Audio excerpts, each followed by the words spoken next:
Okay, can you hear me now? Can you hear me now? Testing, 1, 2, 3. Testing, testing.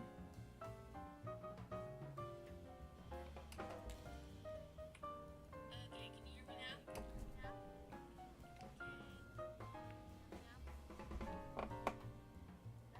now? Okay, that's good. You know, I thought I was prepared for this stream. I really did. I really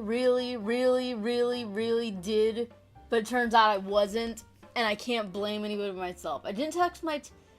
This is actually my second attempt at streaming. I didn't have... Oh.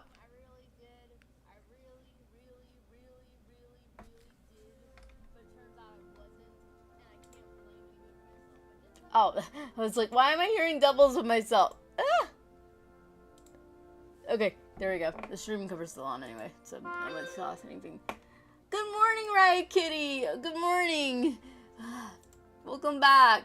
Okay, so let me explain just what happened. Okay, so I actually started the stream 3 minutes early because I'm like, okay, I'm gonna start the stream early so that way I'll be, you know, ready and I'll actually be on time. But silly me, despite what happened last time, I didn't learn my lesson and I didn't test out my tablet to see if it was online, and it wasn't, so I had to once again stop the stream, log out of my account, and then log back in so that way my tablet stability would be there. And then after that, my microphone was offline and I'm just like, I thought I was prepared. I wasn't. And it's like, I can't blame YouTube for this because it's like, this is all on me. I will blame OBS though for not picking up my microphone automatically. It does that usually, but sometimes it just doesn't appear. Spaz the Space Wizard says, no, I only speak Italian. Good morning, Spaz the Space Wizard. Ugh. But, yes. For the 1500th time, because no one heard it, because my microphone was offline, today I'm finishing up redesigning my character, Kaila Laciteyen, for my main series, Tales of Hollis, which is something that I want to work on real bad, and I'm kind of more motivated to work on that than Revolution Full Color, but I won't work on that because I actually want to be good at making, like, a manga before I actually attempt to do so. And so I'm gonna use Revolution Full Color as practice, which is probably bad practice when I think about it, because Revolution Full Color got a lot of characters and it's got a lot of backgrounds and stuff like that. It's just like, it's gonna be hard doing that, but I'm just like, I think I need to get into my stage of my mind where it's just like, okay, this is not gonna be perfect. I just need to do it and like go for it and just use this as my testing ground, because if I don't, I'm screwed. Probably the most easiest series that I should have started off with would be Blue Song, but again, I actually think that series, like, I actually think I could actually do, like, a Kickstarter with Blue Song, or maybe even sell it or something like that. Same thing with Tales of Hollis, because I'm more positive about those stories, and I actually think they have the potential of being good stories, but they won't be if my drawing sucks. If my drawing sucks, then they won't be. They'll just be overlooked. But if I can get some decent drawing, then it's just like, then they'll actually be good. But I need practice first. Which I can draw characters pretty good, I think. It's mostly backgrounds I screw up at. Like, I'm not perfect at drawing characters, don't get me wrong. I'm not perfect, but it's just like, I feel like I'm at least somewhat confident in doing it. But when it comes to backgrounds, it's just like, I really don't know what I'm doing. It also doesn't help the fact that it's just like, I don't know what anything looks like. So it's like when I'm thinking of like things, it's just like I really notice like when I was drawing the like computer the computer room that Sato Yoshiko was breaking into to steal the data in chapter 1. Chapter 1. I was just like, I have absolutely no idea what this would look like. I don't know what to do, and I was looking up ideas and stuff like that, but it's just like, I couldn't really think of anything, and it's just like, I don't know what life looks like. Help! So it's just like that. This is why I'm using Revolution Full Color as practice, because it's just like, I don't. But yeah, Blue Song probably would be the easiest just because it's a simple slice of life, so there's nothing complicated about it. The backgrounds would be way more simpler. There's no fight scenes in it. There's no battles or anything like that. Meanwhile, Tales with Revolution Full Color, it's to be expected to have a lot of like high high fantasy sci-fi kind of like backgrounds and stuff like that, and a lot of characters, and there'll be fight scenes, blah blah blah blah blah. And then Tales of Hollis, there'll be moments where it has a lot of fantasy elements in it, and also like monsters and stuff like that, and just like I need practice of drawing that. Right, he says, oh no, at least you got it now. Translating from brain to paper is a big challenge, so I tried drawing things over and over again until I have muscle memory. I'm back. Welcome back, Wads. Good morning, Axel5. Yeah, that's something that I'm definitely doing, is that's one thing I definitely don't do, is I don't practice enough, and I need to practice more. Because it's just like, I just want to kind of get to the point where I draw it, but I really need to practice more. So, I said that this was a redesign for Kaila, but when I actually look at her, it's kind of actually not really a redesign. If anything, it's just kind of returning back to form, because the only thing that I'm really changing is I'm not going to make her quite as tall. She was like 182 centimeters. Which is, she was 6'2". I don't think I'll make her that tall. And she will not be muscular anymore. Like, she'll be kind of like, in fact, let me look up an example of what I'm talking about.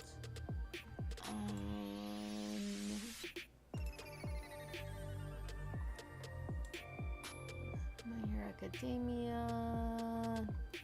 Characters. There we go. This is the character from My Hero Academia. She'd probably be kind of like similar to like this kind of body type, where she isn't like maybe not quite like this, but it's like she's not like, she wouldn't be considered like fat or muscular, but she wouldn't be considered like totally thin either. But probably not like that. Like, that's a pretty, Anna's pretty thick.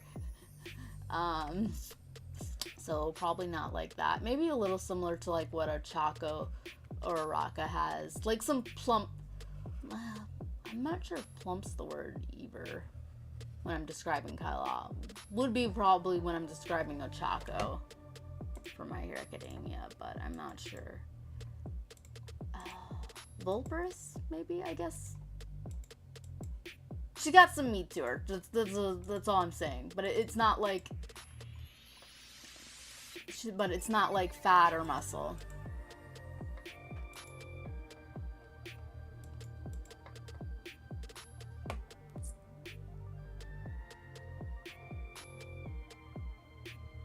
Like slightly modified design, not full-blown makeover. Extra thick. Yeah, Anna's pretty, yeah, especially when you're looking at that picture, it's like, oh yeah, she is actually a lot thicker than I thought she was. So probably Kaila's definitely not that thick. But when you look at her, you could just see that yeah, she's a bit bigger compared to Misato and Azura from Blue Song. They're very slim, very thin, very light girls.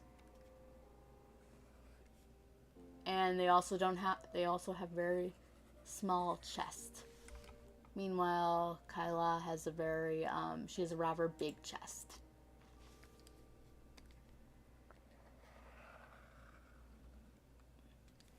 I saw this one post on, Twitter. I guess it was a response to, this one character from this mobile game or something, and she had, like, I guess it was a weird design. I guess she had, like, 2 breasts. I mean, like, 4 breasts, I mean. and it was just like, it was weird, I'm not gonna lie.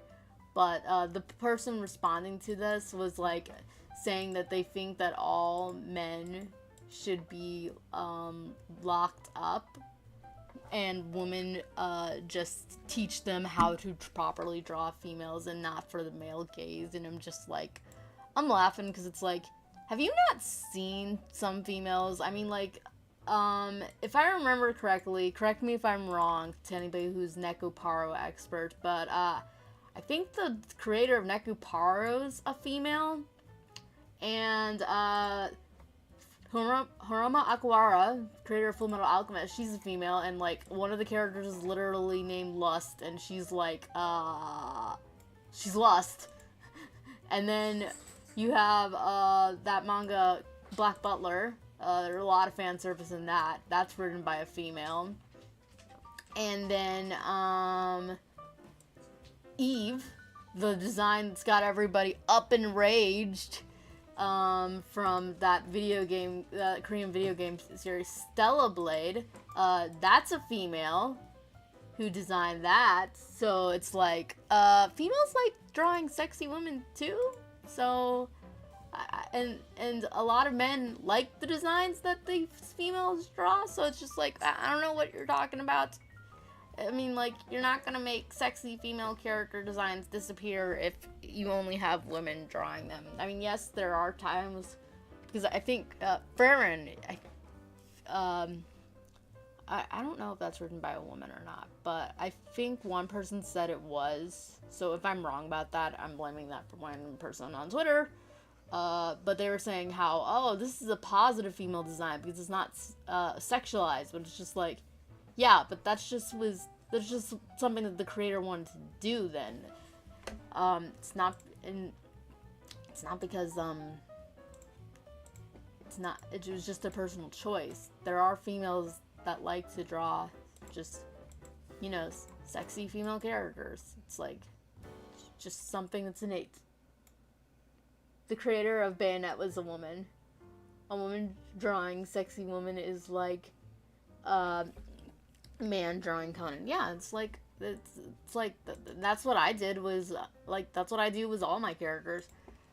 I don't know if the creator of Sailor Moon really said this, but if she did, then even if she didn't, it's like, it's good advice, because I remember my brother saying that in an interview, one person was saying that she should have drawn the Sailor Scouts with more diverse body types, but she was to be more representative, and she was like, nah, I wanted to draw them all. I'm paraphrasing, and like I said, I'm not even 100% sure she said this, but she said she'd rather draw them pretty because she believes that girls rather see themselves as pretty. And I'm like, yeah, that's the way I look at it, because it's like, I mean, like, if you want a character to look like you, that's fine and stuff like that, but it's just like, I do not want a character to look like me. I do not need a character to look like me. And the most the character looks like me would be my character, Black Fox. And if you know the secret to her, she wasn't actually, it was a mistake that she actually ended up being Indian. It wasn't because she was trying to be some insert character. Like I made her Indian because I'm Indian. That's not what happened at all. I swear. Okay, there we go. I can never get her crescent moon bangs quite right, because she has these free bangs right here, and then she's got these free mega fangs, which I was thinking about getting rid of, but then I was just looking at it. It's like, these free bangs have become so much of her identity, I can't get rid of those. And then she has these free, like, two fringes that hang down, kind of like crescent moons, and it's like, I always have trouble doing them, because it's like, if I make them too far, then it's like, okay, where are her ears showing? But they do cover up her ears. So it's like, I gotta make them just right, because it's like, they do cover up her ears, sort of. So it's like, so it's just kind of like, I gotta make them just right, because if it's too far away, then it just looks weird, because it's like her ears should be showing, but they're not. But if I make them, too close, then they look weird for different reasons. Okay, let's get back to look. Yeah, people being surprised that women also like playing appealing characters is amusing. Reminds me of Clover's bangs in Totally Spies. Yeah, I think. Which one? I gotta look that up now. I gotta look that up. Clover, Totally Spies.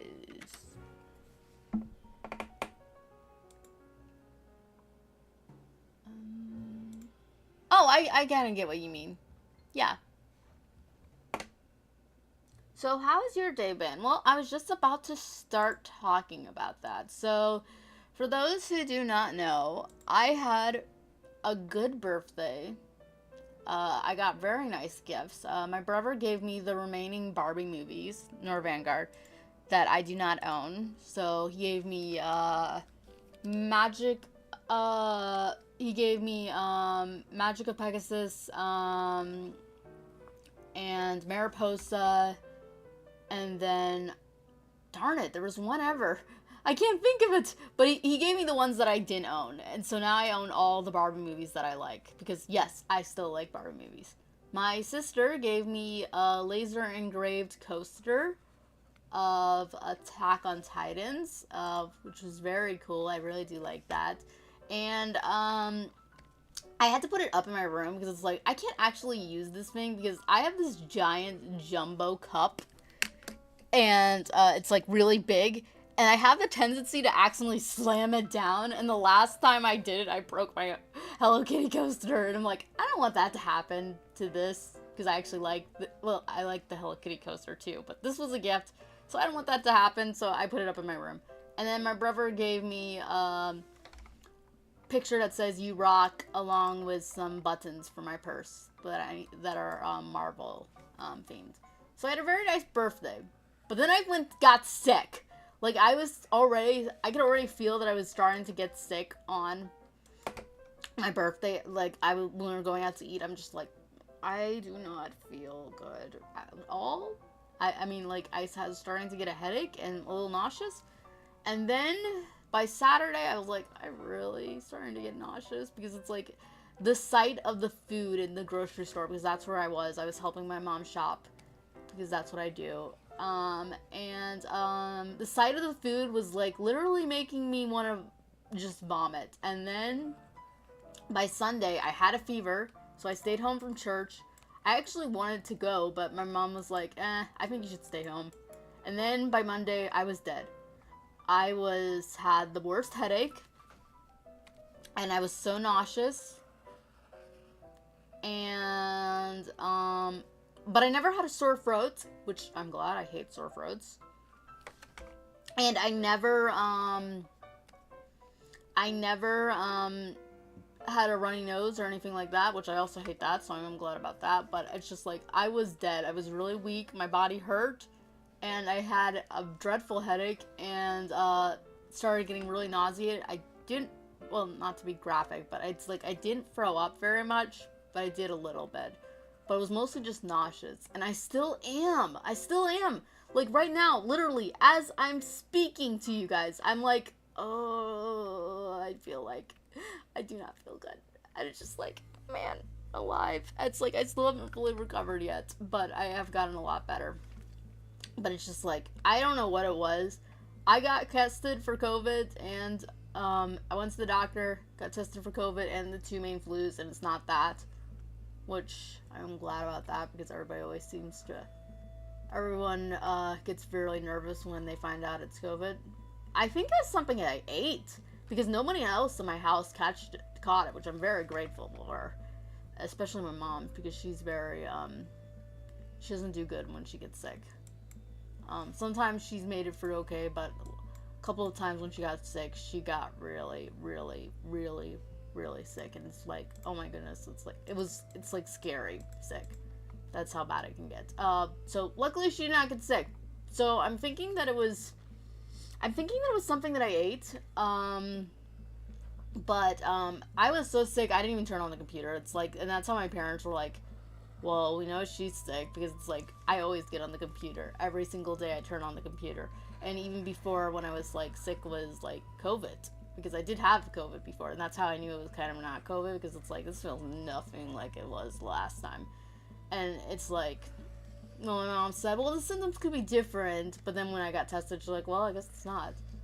But it's just like, I was so sick that it's like, I couldn't get on the computer because my headache was just bothering me, and it was just like, nope, and I couldn't cook, and I had to miss out on the babysitting job. And one thing that really sucked is that when I started feeling a little bit better, my family had scheduled horseback riding. It was something that my mom was going to do for us for a gift for taking care of my grandmother. And so it was funny because I was already kind of thinking about it, because I was thinking, it's like, okay, do I want to do this? Because it's like, I was a little nervous about getting on the horse and stuff, because I do not like heights really at all.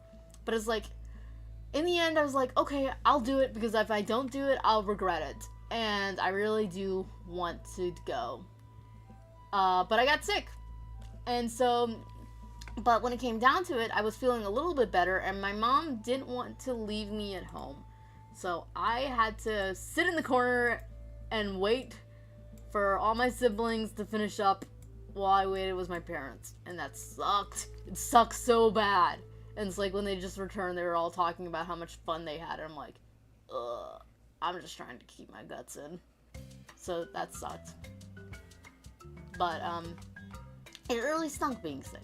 And I wish I knew what it was. But the only thing I can think of is that it was either something that I ate, or, the only other thing, and I don't think it is this, is that, I got a jacket that day as a gift from my dear friend, Lydia, and I love the jacket. But it was from China.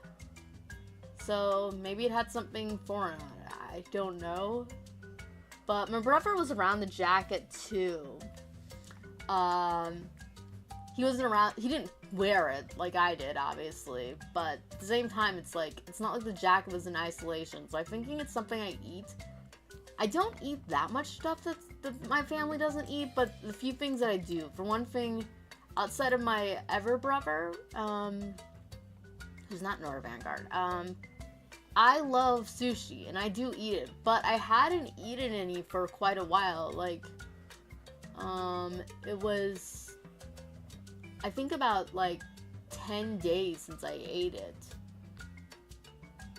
So it's like, well, maybe it could have just been,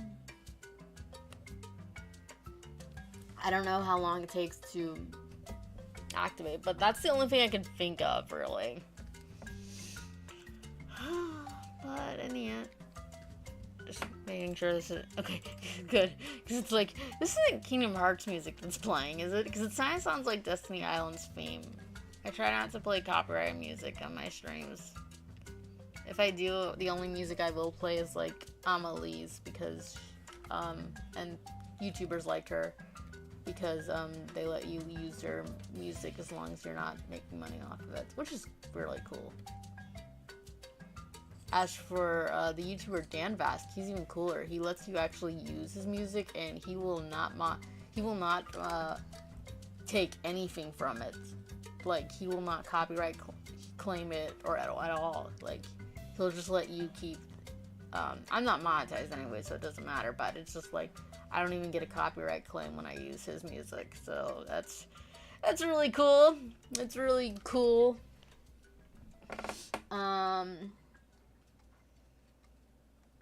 So anyway, because I've been sick so long, I've been just trying to get back in the flow. Fun fact, I actually didn't realize it until after I planned this stream, that I was like, oh, this stream is happening, well, I mean, it's not like anything's happening tomorrow. Nothing's going on, nothing big that might change the outcome of the country. So I'll just stream. I'm just joking. But no, I actually forgot that election day is tomorrow. Because I already did my voting and got it all out of the way. Which, thank goodness. I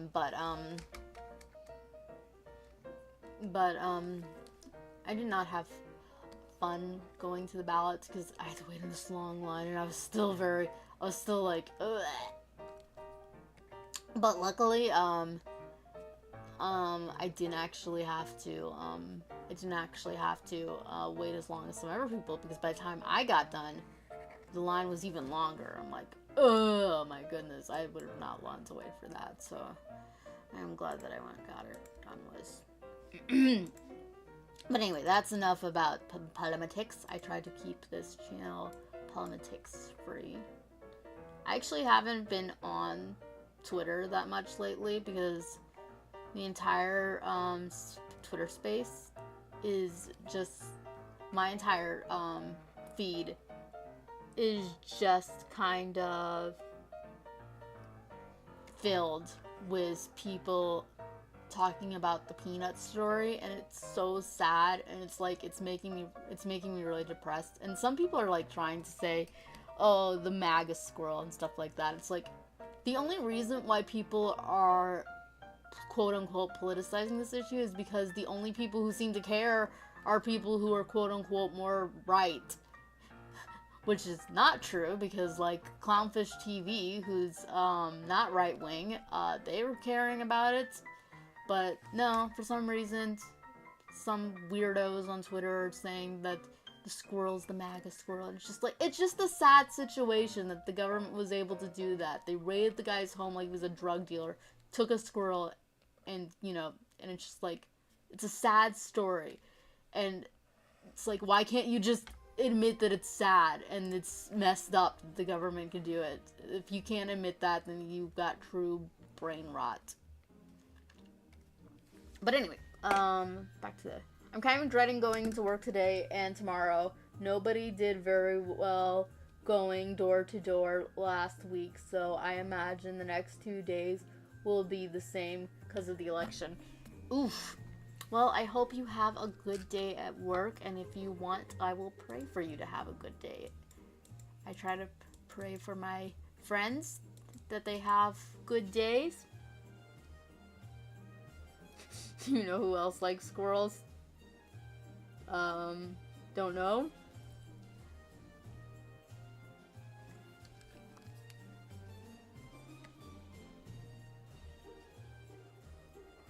Ah, no Christmas music. No Christmas music. My neighbor has, I don't know them because they just moved in and I never really got to properly meet them.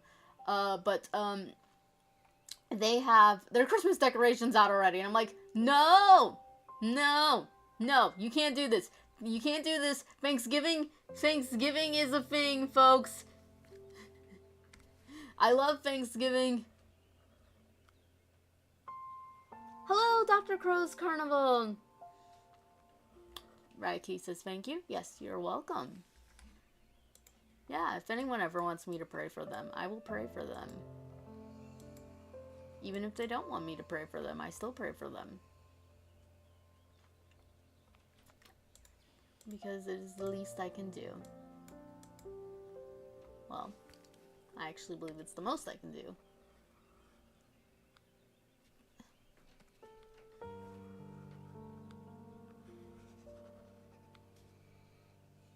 I'm actually gonna change up her boots, because I do want her to have long boots, but, I was about to read it, but, Dr. Kuro's Carnival redacted the message, before I could, see it.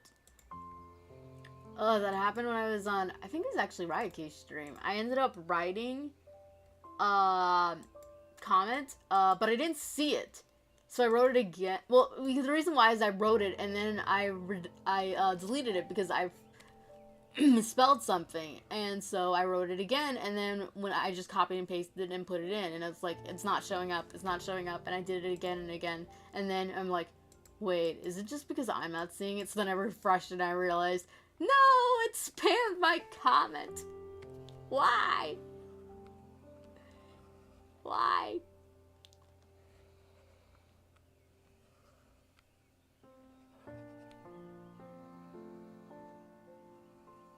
Oh, minor spelling. Christmas decorations should go out in July. No. No, they should not. like, day after Thanksgiving, that's fine. If it's after Thanksgiving, I'm fine with that. But, Christmas, no.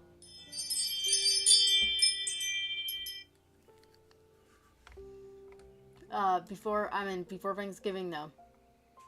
I love Christmas, don't get me wrong. I do love Christmas. Christmas is a very nice time. But I love Thanksgiving, too. And you can't just skip over one. Plus, I just kind of like the, time of the year. Because it's like, like I said, I don't celebrate Halloween, but it's like, I do admit that I watch spooky things around that time, because it's like, I just can't help myself. But by spooky things, I mean, like, things like Coraline and Scooby-Doo and, like, Nightmare Before Christmas and Corpse Bride. I don't go any scarier than that, so it's like, I've never seen any of the quote-unquote classic horror films. Hills Up High, big no. Saw, definite no. Texas Chainsaw Massacre, nope. Not for me, not for me. I think the only one you could say that I have, that is considered, like, classic horror that I have seen is, Psycho. And, like, The Birds. And all the classic, horror Warner Brother movies. So, like, Dracula, 1930s, darn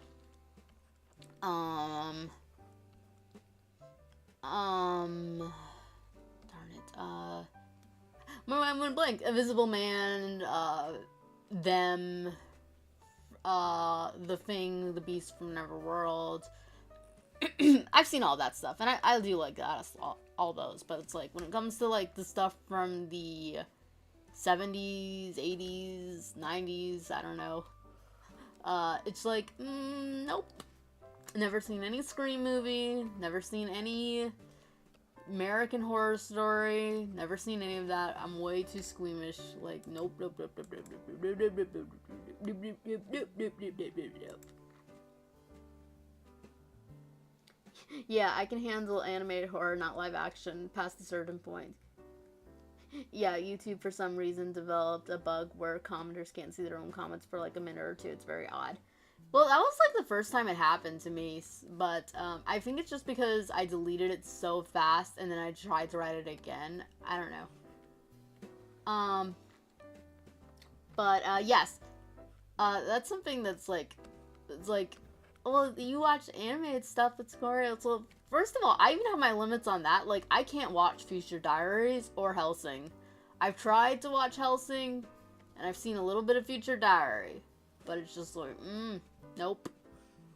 I think, like I said, I have a tolerance level even in animated stuff, and the most violent shows that I've watched, that I actually do consistently watch, are, Attack on Titan, Fullmetal Alchemist, in some points, can get pretty violent, and Kimetsu no Yaiba. And even with Kimetsu no Yaiba, it's like, some things, like, some scenes actually push it, like, when Tanjiro, there's one scene where the main character, Tanjiro, gets his fingers broken, and it's like, nope, nope. It's like, I just don't look at that. And then, like, that one scene in episode 19 when Nezuko gets cut by, like, sharp wires. It's like, that bothers me too. Like, I'm not a fan of that. This is Christmas too. So it's just like, nope.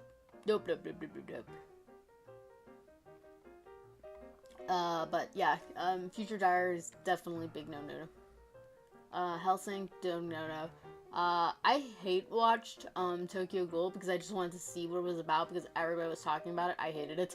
I hate Tokyo Ghoul. But I did not finish it, because it's like, I know how it ends. It ends with the main character being tortured by a character named Jason. And I did not want to see that. So I did not watch that. So even when it's animated, it's like, I got a limit, but definitely there are things that I've seen in animation that's like, no, if I saw it in real life, I think the most violentest thing I've seen in live action would be Gotham. That show got pretty violent sometimes. There are some episodes that's like, no. And I think the most violent thing I've watched animated is Shiki, the anime about the vampires.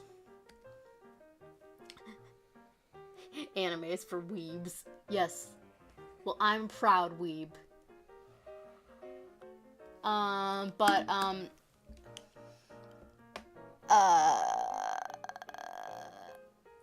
Even with Shiki, there's like this one OVA that's like, the OVAs are even more violent, I think, than the show.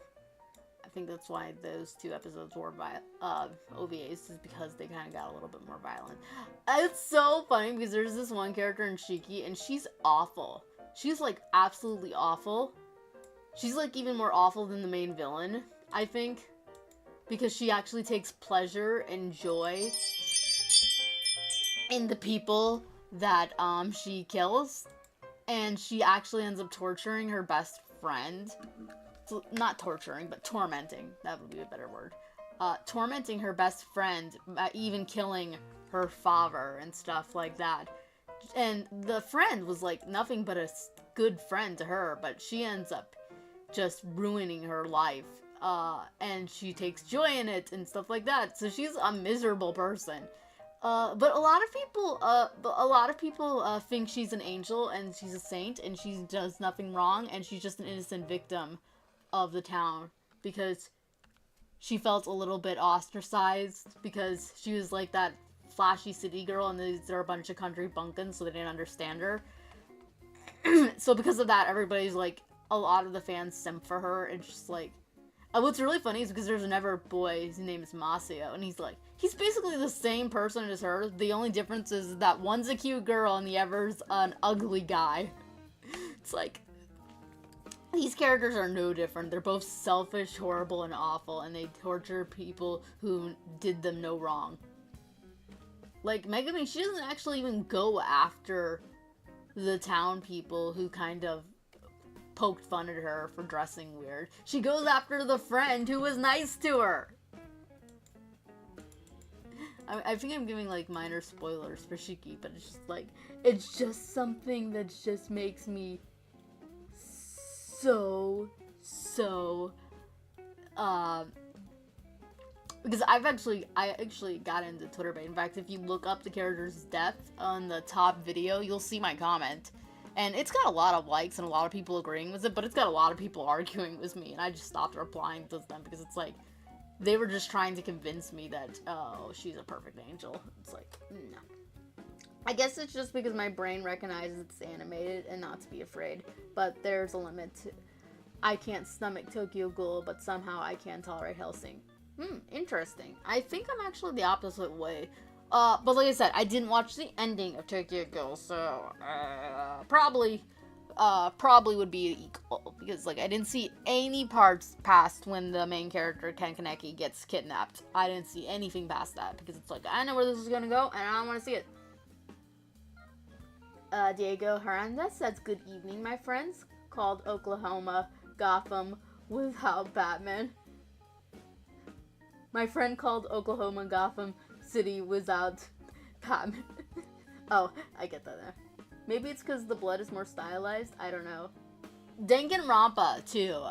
That's also another thing that goes over the limit, for me.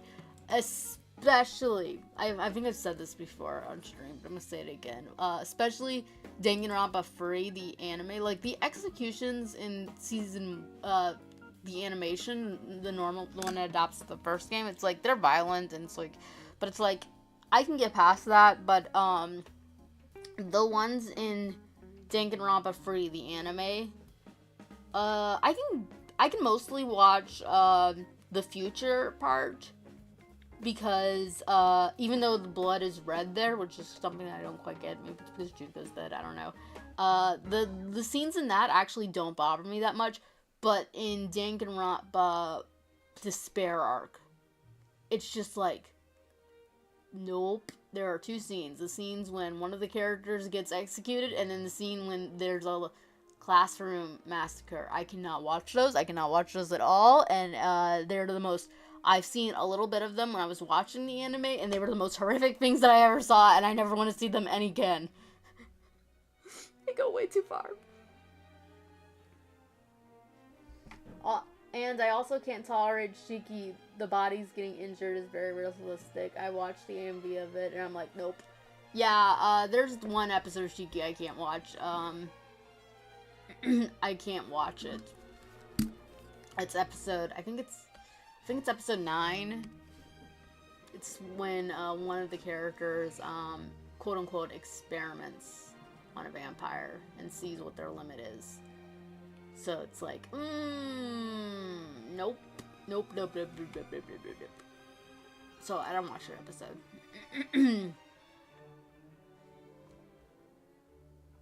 But, yeah, Shiki would probably be the most, quote-unquote, violent I've seen. I think with Danganronpa Free, it's the Massacre of the Student Council that made me turn away. In the game, the deaths is... In games, the only deaths in it that made me sick to my stomach is Gonta. Probably because of the bugs. A lot of people can't handle the bugs. I haven't seen all the I have seen all the executions for Danganronpa V Free, but I haven't seen them in a long time, so I don't know what they're like. The one that really bothered me, I know, is the first one, the first execution of Danganronpa V Free, because it's pretty messed up, and the execution of, I think it was the second, I'm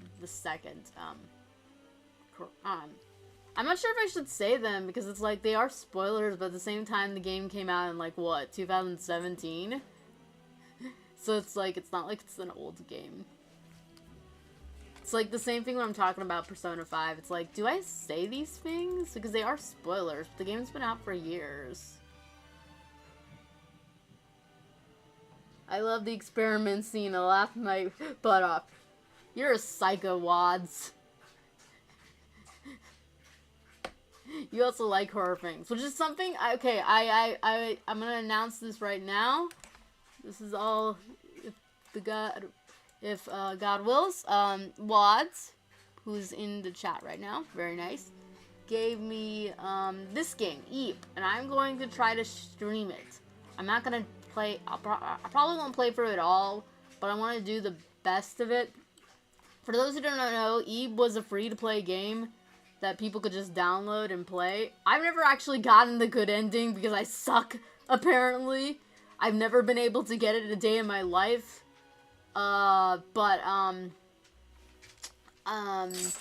Eep is the most horrifying game that I've played. Like, I can't go any... Okay, that's not quite entirely true. I've also played... So there are several games.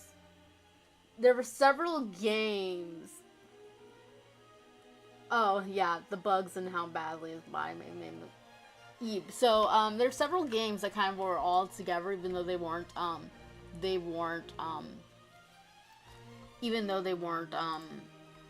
made by the same creator. Eep, Mad Father, and, Witch's House. And they were all free to play, but then all of them got remastered editions and then put on Steam, where you have to pay for them now.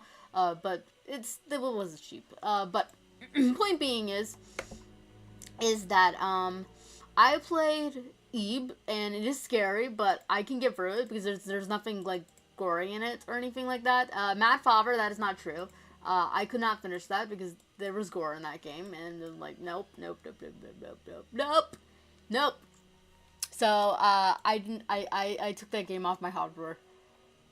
I only had the free version, but it's just like, I don't want to play this. This is too gory.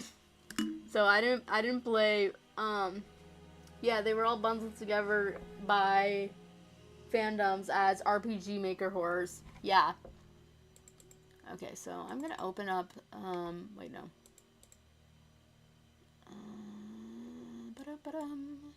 I've got so many pictures. I've got so much stuff. There we go. Automa. Code realize. I took screenshots. So many screenshots. But not as many as I did for,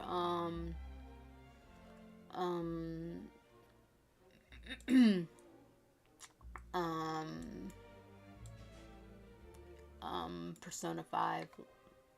Took a lot of screenshots of that. Anyway, I'm gonna try to make her shoes look something like this.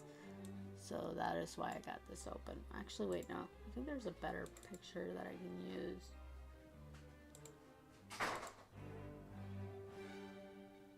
There we go. I'll use that one too. That's actually the reference sheet. I really do like Cardia's design. She's the main heroine of Code Realize. But it's got a lot of brown in it, and it makes sense. And it's got some green.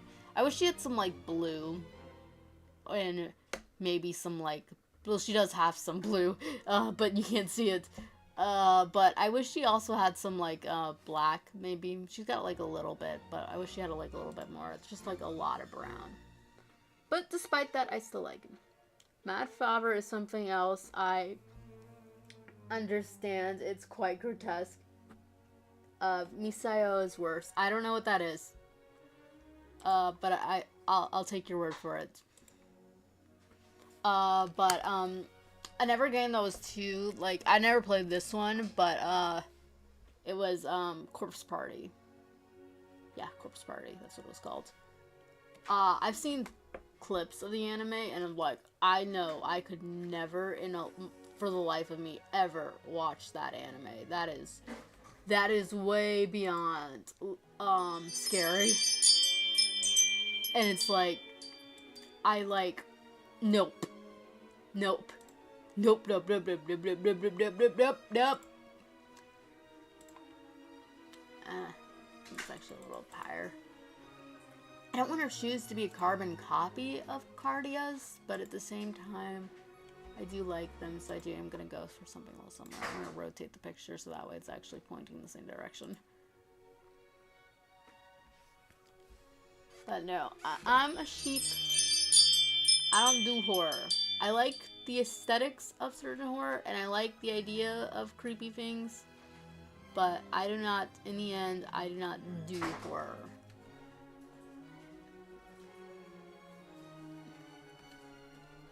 Mainly because I don't do gore, and so much horror is gore.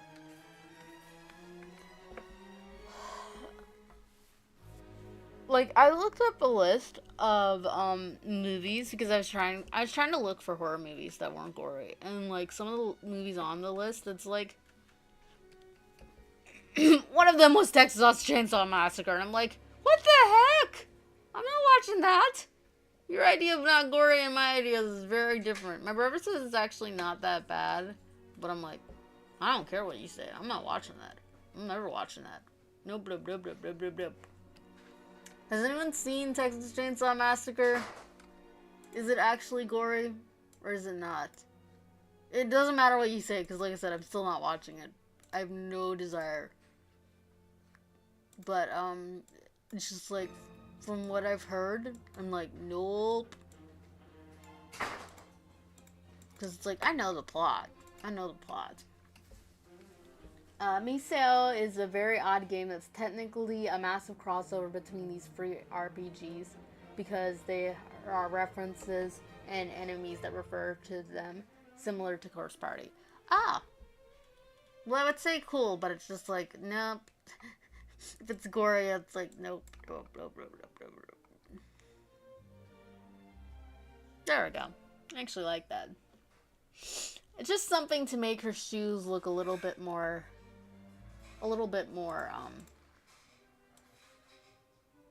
special than just simple boots.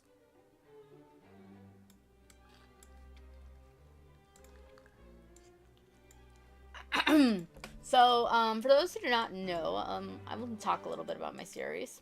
Wait, first let me read the chat. Somehow, I am worse with horror games, probably because I'm directly interacting with the enemies instead of merely watching them and hearing all the sounds and tense atmosphere. I can't take it. Yeah, I know what you mean, because there's this game called Scooby-Doo Mystery Mayhem. And there's some scenes that frighten me in it because it's like, I have to deal with dodging the ghost, and I'm like, no, don't eat me! I don't want to die!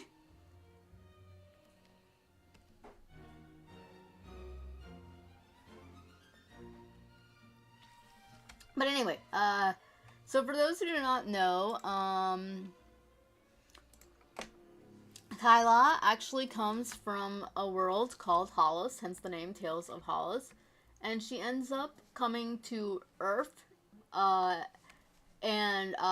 I've drastically changed the plot from how it was. It used to be that she came here on a mission and she was completely aware of what she was supposed to do and such, and she ends up meeting the main protagonist, Yuya, and his friends, and they end up becoming somewhat antagonistic towards her, but then later on they start helping her in her mission once they realize what she's doing, and why she was on Earth, so they end up going to Hollis and travel around it to try to save her world and also Earth. So that's the basic premise of the plot, but I've changed a lot of things up. So now, instead, she actually ends up losing her memories, and she ends up forgetting her mission.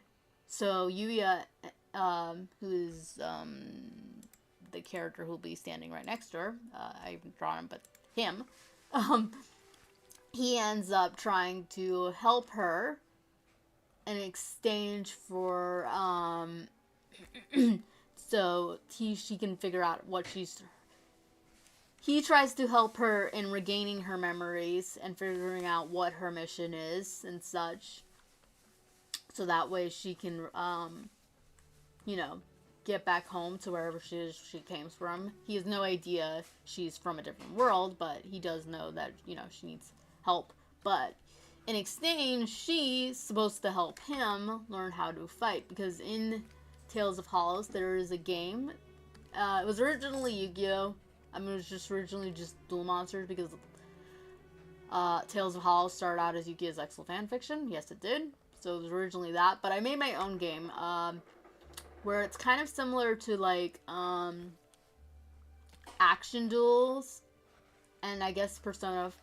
I actually made the game up before I saw Persona, but it is kind of like that. So basically you just go around and fight an opponent in actual combat, and then you can summon, like, monsters to aid you through collecting cards and stuff. And it turns out that Kaila's somehow really good at the game. And since Yuya kind of sucks at it because he keeps on losing, he ends up asking for her help in exchange for him helping her try to regain her memories and figure out what she's supposed to be doing. So yeah, that's the basic premise of the plot. Later on, they'll end up going to halls just like they were in the original premise of it, but it is changed up a little bit because there are certain elements of Kaila's character that I changed, and it's just like let me open this documents. This is the new one, but this is old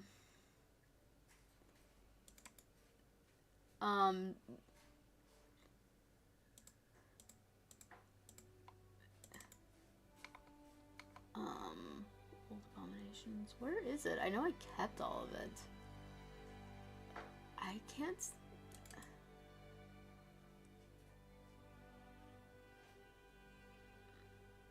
I don't know where it is, but because I know I kept all of it, but let me check on my Sunshine Drive, because this is kind of a matter of principle.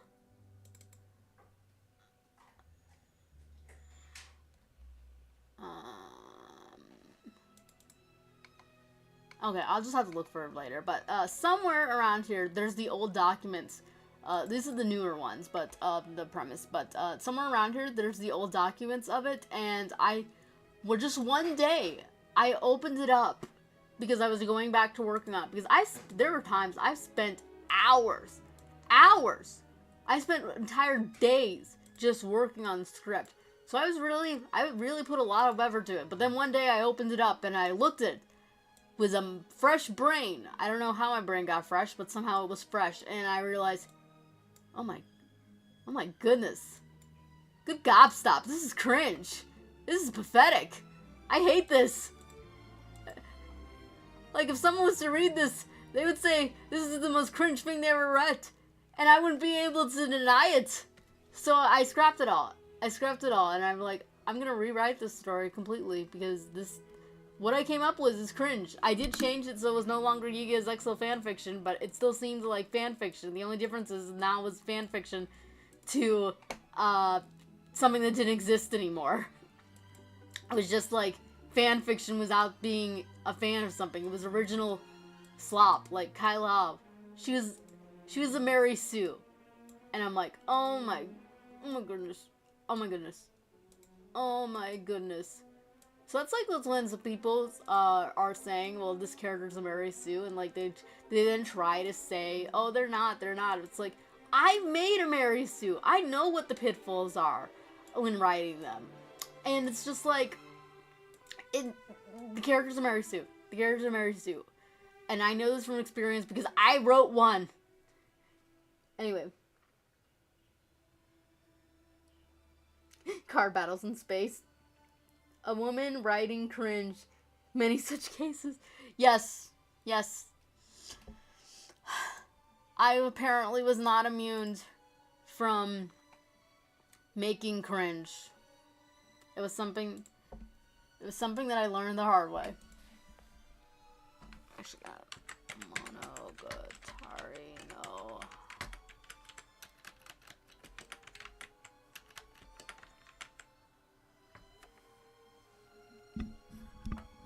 Did I delete it? I hope I didn't delete it, because that's something that goes against my principles. Like,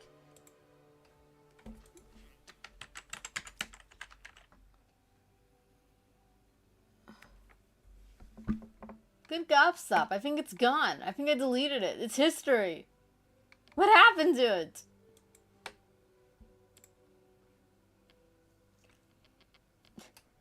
Well, I seem to have deleted the old one, which is a shame. I actually kind of wanted to read it to you guys.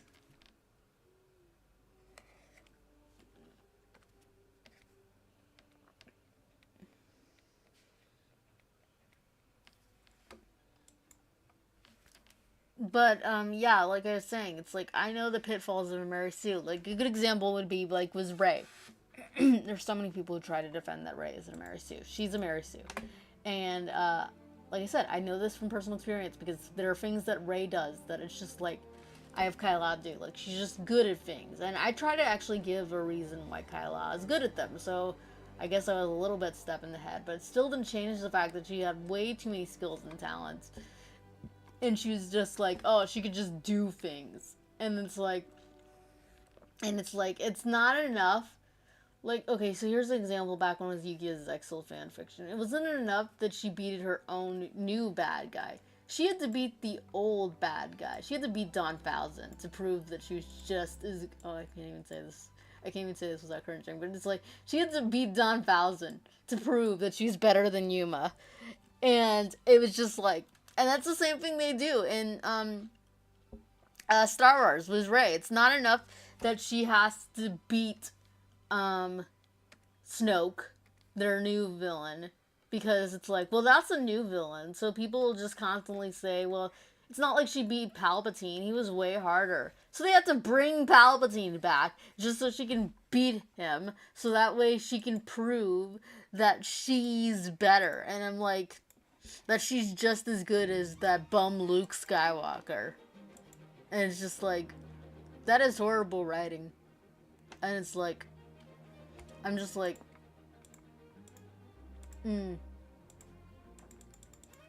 But, like I said, I fixed up a lot of the things of Monogatari no Halls. I remember you comparing Tales of Hollows to the heads of the Hydra, and we both Did Mary Sue's equal cringe edgelord stories that weren't planned very well? Yes, that was an everything too. There were so many things in this that was edgy, and it's just like, I hate everything about this. Yeah, here, let me spell it out. It's spelled like this.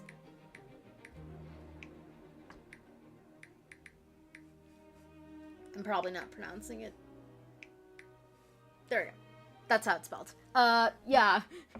She beat Space Satan. Yes, she beat Space Satan because, like I said, she needed to prove that she was better than Yuma, Kite, and Raga combined. So she had to beat all three of them at once. So she had to beat Dawn Thousand. She had to beat Astral. It's like, I want her to be strong, but it's like, oh my goodness.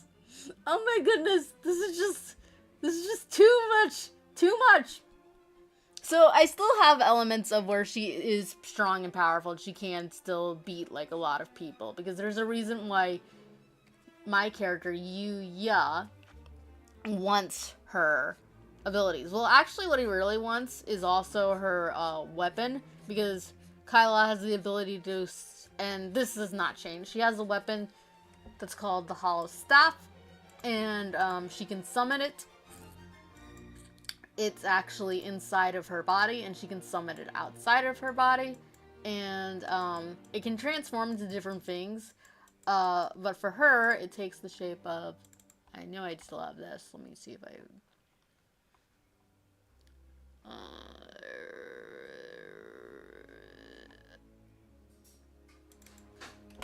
I changed my icon, so sometimes I still have, yeah, here it is. All staff. This is what it is. And when it can change into a fan, it can change into an umbrella, but when it's, for fighting, for her, it changes into like a glaive spear kind of like weapon. And it can shoot out like things from its like crystal, but it can also, you know, just cut things. And I really do like the design of this weapon. I still do, because it was a great improvement from what the abomination that it was originally. Because originally it looked awful, it looked pathetic, and let me see if I can find it.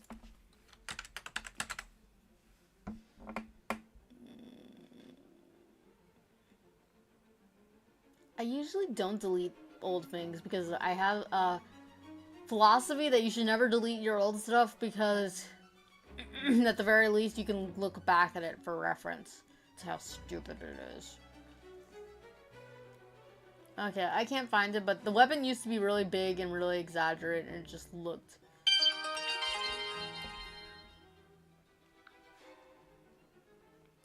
it just looked really ridiculous, and I just realized I have to go do something real quick. Be right back.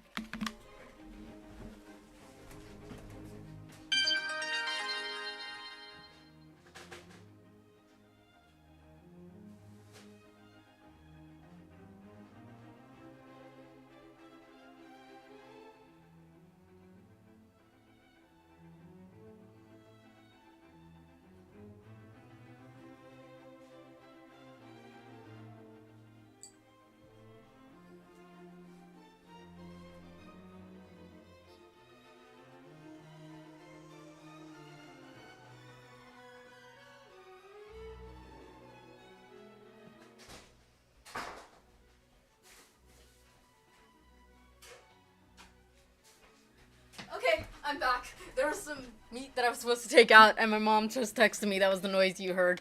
And she's like, did you take out the meat? I'm like, yes. Let me go get it.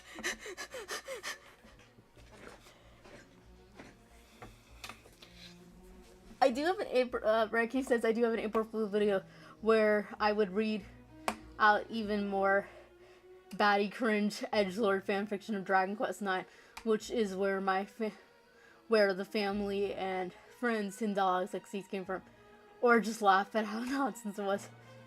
What drawing is this? Like I said, this is my original character for my original series that I'm still working on, and I will probably be working on until the end of the Earth comes, called Tales of Halls. The name's still a workshop because, so Holos is the name of the world where Kaila comes from. And I decided to call it Tales of Holos because in addition to it being inspired off of Yu-Gi-Oh! Zexal, it was also inspired somewhat off of the Tales games. Because the world of Holos looks kind of similar to the fantasy realm in Tales games. It probably is... Now, if I'm thinking about it now as an adult, it's not quite as fantasy as Tales games. Like, there's some parts where it looks kind of very similar to our world, but it looks kind of steampunky. So it kind of, in the case of Kaila, she lives in the kingdom of Laciteyen. And, it looks probably like very London-y as steampunk, which is, I know, Watts' nightmare, London.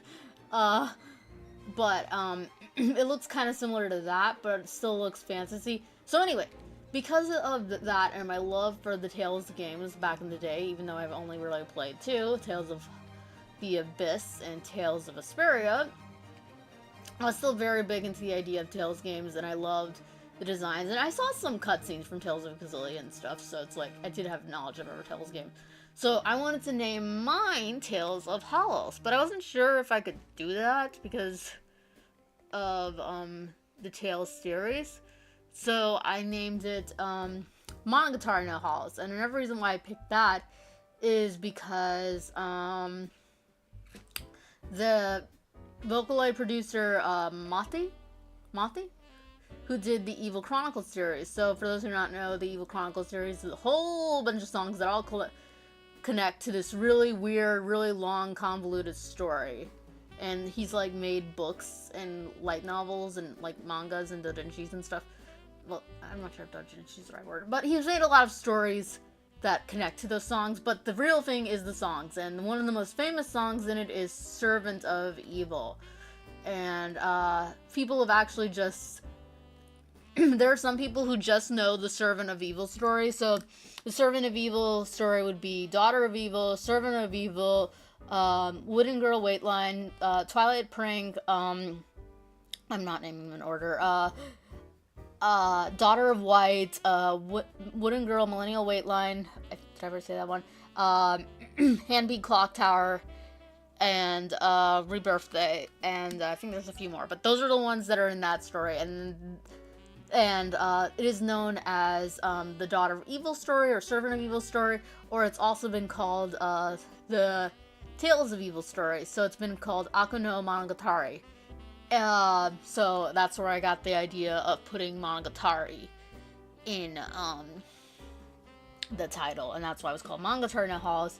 But I realized that's like, it might be a little cringe for me, an American girl, to call something with a Japanese name. So it's like, maybe I should go back to Tales of Holos. So that is why the name, that is why it's called that.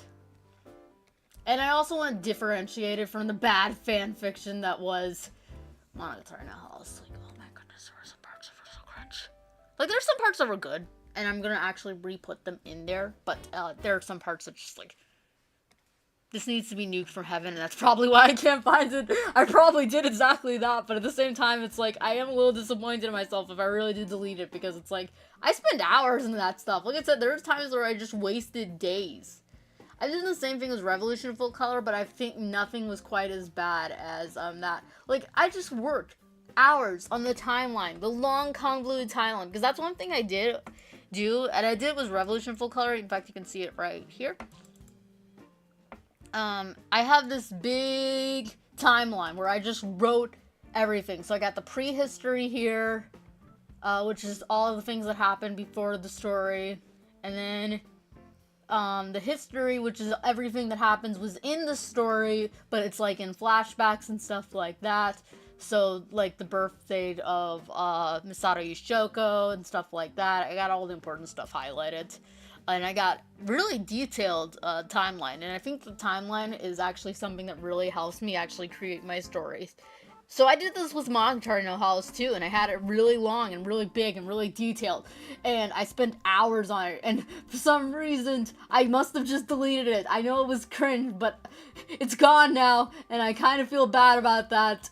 I wish it wasn't gone. I wanted it to be off the face of the earth, but I didn't really want it to be off my hard drive.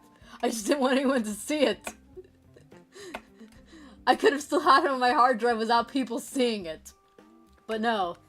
Apparently, it's hidden. I'm gonna do a deep look. And if it is gone for good, I will just be like,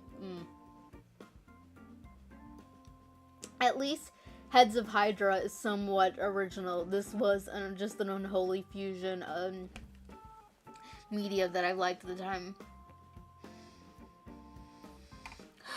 Mainly Naruto Shippuden, Kingdom Hearts, and Ruby was a dash of Final Fantasy. Oh, that's cool, actually.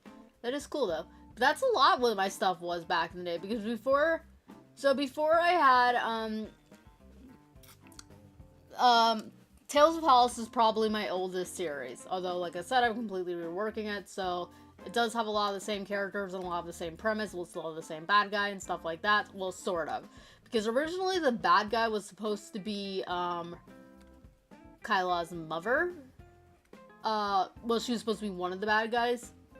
Kaila would find out later on that her mother was kind of manipulated, and so she wasn't really a bad guy, but she wasn't, like, a good mother.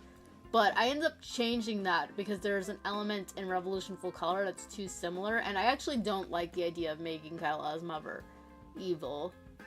So, I'm still gonna make her have kind of a relationship with her that's kind of a little bit off, because of the way Kaila was born and stuff, so it kind of causes some, tension there.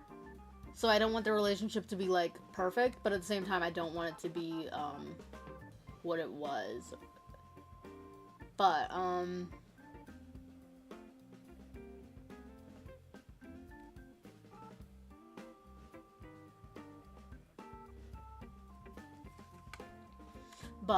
so I did end up changing it, because, I think I said this once before, but that's actually one thing that helped me fix Kaila's story, because, I mean, Kaila's personality, because there are certain elements that I wanted Kaila to have, where she would be all cool and punkish, kind of, but it just didn't fit with the other elements of her, and it just kind of made her character seem inconsistent as all get out. So, actually, one thing that helped me is that when I made Misato Yoshiko, a lot of the elements I would consider be, like, more punkish, more cool, for school, blah, blah, blah, blah, I gave to Misato.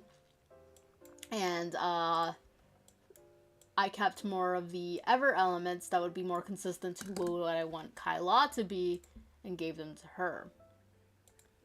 And that actually helped me make my characters very consistent. I would say out of all of the characters I've made, the ones that are the most consistent, though, are Anastasia Vale, aka the Black Fox, who is from My Hero series, and Azuro, who's from Blue Song. They would probably be the most consistent. They've always been pretty much the same character from the moment I created them. Whereas Kaila, she's kind of always been flip-flop. And Misato, she has been consistent, but she helped me make Kaila consistent. But even with Misato, there's some moments where it's just like, I don't quite know. Because there's certain elements that I want to give her, but it's like, I don't want to destroy the other elements, because it's like, I don't think these two attributes of personality quite gel. It kind of makes her character look a little flip-floppy. So I gotta fix it. I gotta iron it out a little bit. Whereas Azura and Fly Vale, and Anastasia Vale, I keep calling her by her nickname, they don't got that problem.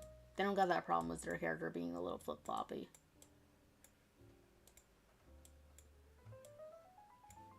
I keep changing the wrong thing.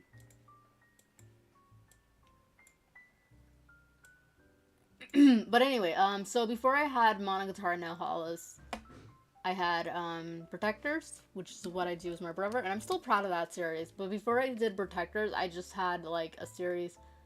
It didn't have any name, but it was just a whole bunch of shows. It had my main character, whose name was Ariel, who, yes, was named after Ariel. That's one reason why Vale is called Anastasia, is because I figured since my first original character was named Ariel, after Ariel from The Little Mermaid, my favorite movie, then I would name my second character after Anastasia from the movie Anastasia. because that's my second favorite princess movie. Well, tied with, well, it's my first. I like them both equally. I like Little Mermaid and Anastasia both equally. So I decided to name one Ariel and one Anastasia, but Ariel's gone to the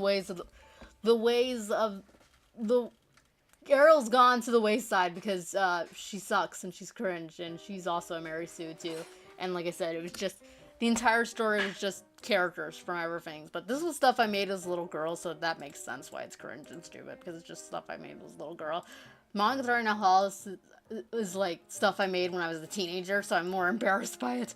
Because it's like, I thought I knew better, but apparently I didn't. I was still a stupid brat who didn't know story writing and didn't know how to make proper character structures. I ended up making a Mary Sue.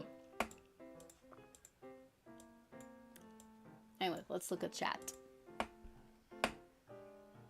I want to go through the game one day. Super Ultra Space Station. Kaila, from her design alone, makes her seem kind of more like a polite, noble lady. Yeah, so what I did was her personality is, when she, comes to Earth, she's, the way I've made her story now, she's now lost her memories, which is an element, that I originally actually had in the very, very early stages of Monogatari no Halls, but then I changed it, and now I'm bringing it back. So, like I said, when I'm kind of giving her a makeover, because I'm not completely redesigning her, some of the things are just me going back to the roots of her, because originally, when she was first being formed, she wasn't muscular, she wasn't, that tall, she wasn't a 6-foot giant, she wasn't, and she did have memory loss. So those things are actually me returning to the early tropes of her design, because I actually like them. One reason why I like the trope of memory loss is just because of the movie Anastasia. But anyway, so she's lost her memories, and she ends up being taken in by Yuya and his family. And I gave Yuya a younger sister because there was a Never character. The sister's name is Momo, and she used to be the sister to a different character, but I decided to delete that character, but I liked Momo a lot, so I just made her Yuya's younger sister, because why not? I also gave Yuya an older brother, because again, there was a character who was kind of based off of Astral in it, and I decided to just make him Yuya's brother. So he's an older brother and a younger sister. Anyway, Momo, she's a very typical girl, and she loves princesses, and one of the things that, she thinks about Kaila is that she thinks, oh, she must be a princess. So because of that, Kaila kind of starts getting a little egotistical, and she kind of wants to demand from Yuya to be treated like a princess, because she kind of thinks she might be possibly a princess, and it kind of drives Yuya nuts. When she's around Yuya, she's very more kind of, like, a little bit bold and assertive, and she speaks her mind, but when she's around anybody else, she gets very kind of shy and awkward, and she doesn't know what to do and stuff, and she doesn't have the greatest social skills. Like, one funny idea that I had is, like, when she's in the middle of, like, a duel, I gotta think of a different name for these games now, since it's no longer Duel Monsters, because even when I changed this from Yu-Gi-Oh's Excel fanfiction into, my original story, I didn't have a card game. I didn't make a card game yet, or any kind of game, so I just used Duel Monsters as a placeholder. But anyway, when she's in the middle of a duel, she ends up stopping it for a moment and takes a break because she has to go to the bathroom. And then when she comes back, she kind of forgot that she was in the middle of it, so she just comes back with food. So she doesn't always have the best skills.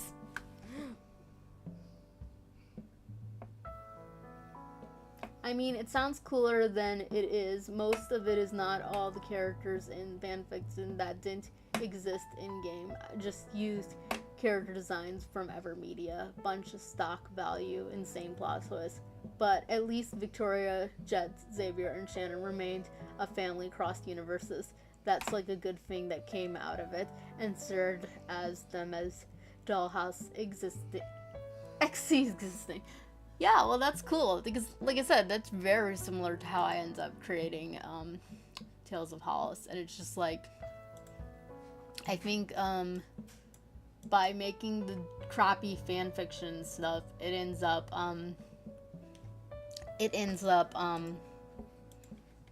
you end up learning from your mistakes and learning how to actually make a proper story.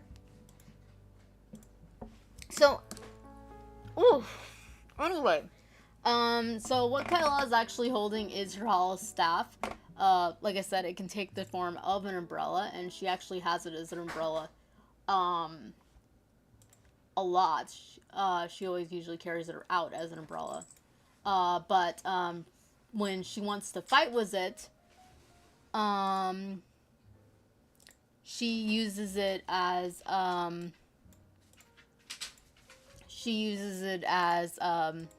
the spear glaive thing. But if she's lending it to Yuya, it takes the shape of a sword. I'm not sure if it would take the shape of a katana or a European sword. At first I thought a katana, because katanas are cool. But then I was kind of thinking that maybe it should take the shape of, a European sword, just because Kaila's kingdom is very more European-esque in style, not,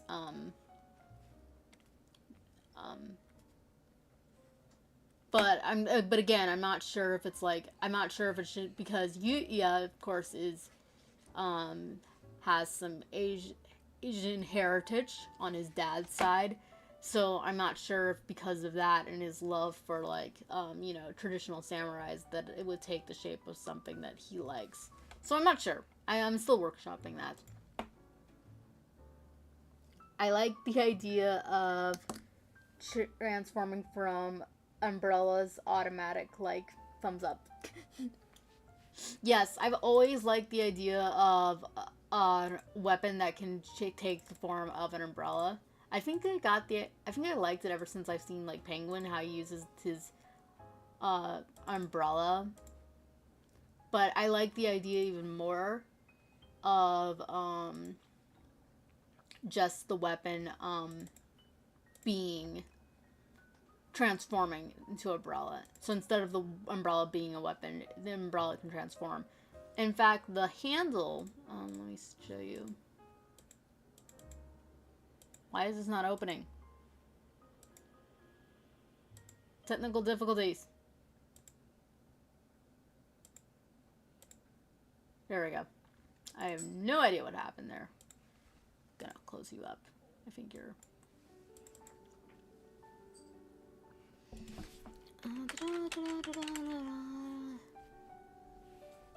let me reopen up this, and then,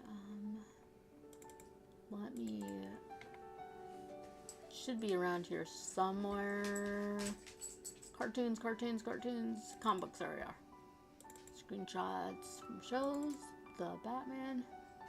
Damn, I thought I had it. Maybe it's in here. I know I took a screenshot of it. Okay, I didn't.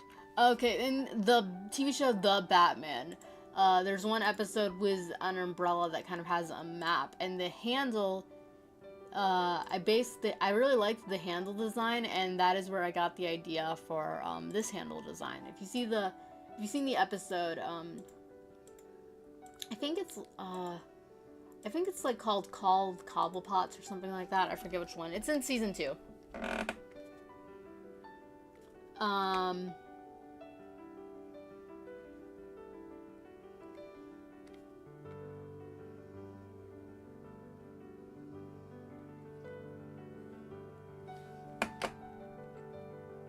Yeah, writing is all about trial and error and learning from mistakes, and to make something more polished, I definitely dialed back the edgelord lordiness, so the edgelord, it became cringe parts I had as a team. Yeah, and see, I think that's the problem with things like the TV shows like The Acolyte and stuff, is because no one actually told them, because editors are apparently not allowed in modern writing, so they just No one told them, stop it, this is cringe, this needs a redraft. Like, there are actually elements of the Acolyte that I think could work, but no one told them how to fix it, because, like, if you watch the reviews, by Little Platoons, he's got great reviews, there's actually, like, good advice. Of course, I would never take it from him, because he's a man, but, it's like, you could actually fix this story up. There are people who still not like it, because, they would just, you know, because we've been so conditioned to not like these certain elements, because we've been ruined by them, because we've had so many bad examples of it. But it's just like, you could fix this story up.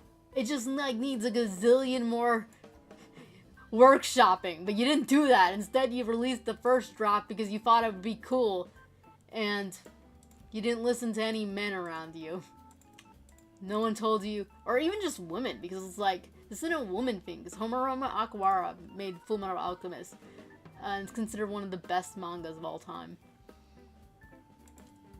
And it's just like, you could have avoided some of these mistakes. It still would have been not great, but you could have done things to make it not as bad.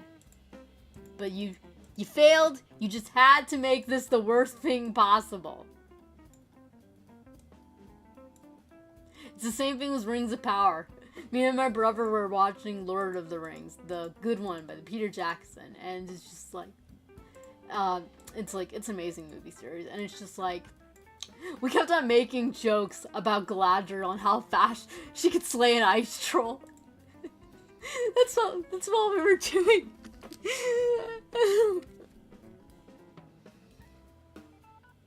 Because it's like, again,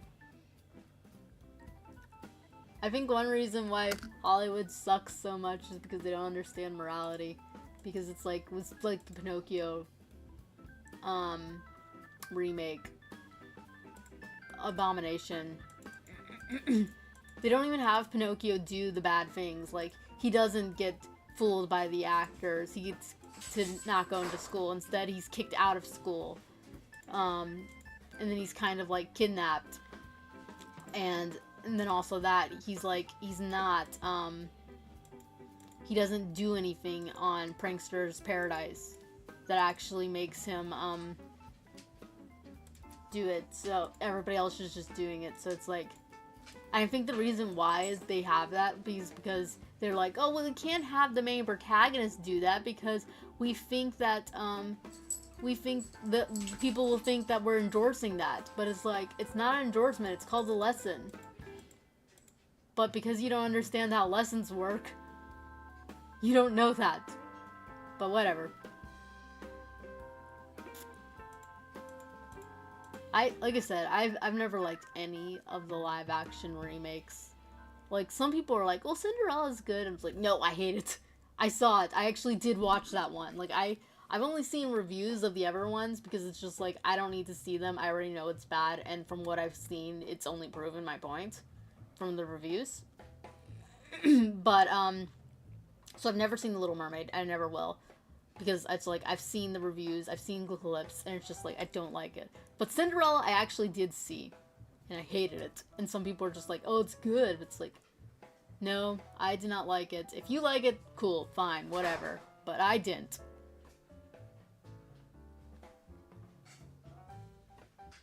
I think the Disney Star Wars show closest to being good was Ahsoka. There were many good ideas. It's just the plot was so dumb with no direction. Like, I got teary-eyed just watching Anakin and little Ahsoka in the Force projection. But then the main plot just started to get, again, and just like, ugh. I like the Jungle Book and Cinderella, that's about it. Yeah, like I said, if you guys like them, I won't stop anyone from liking. Like, I'm not gonna say, oh, you shouldn't like Cinderella, it's dumb. But, no, if you like it, that's cool, fine. But I just did not. And I don't understand why I mean, I sort of understand Cinderella, but it's just like, my biggest part is because people, I think the biggest reason why I don't like Cinderella is because people are like, well, she's more feministic. It's like, as soon as she gets locked up in the room, She gives up and just accepts her fate. Meanwhile, the Everyone, my Cinderella, is banging on the door trying to escape. She's actually doing things. She's working with her animal friends to get her out. She hasn't just accepted her fate of being locked in the room. Plus, I love Leia Tremaine. Leia Tremaine, no one can beat OG Leia Tremaine. Like, she's just a woman who's trying to make one girl's life miserable, but yet she's like, terrifying. She's also the same voice actors who played, done by the same voice actors who did Maleficent, and I love Maleficent. Maleficent is the best villain ever. Note villain. Which is why I hate Maleficent. I hate the trope of turning villains into, I hate the trope of turning villains into softies. That's one reason why I won't see Wicked, is because Wicked was the kind of, the pre-generator of it, and it's just like, I'm so done with that trope. It's like, maybe, I need to see the original one to see how it was done. To see what parts of it I would like. But for the most part, it's like, I don't think I would like the original one. I mean, the new one. Plus, it's long. And it's just like, I ain't sitting for that.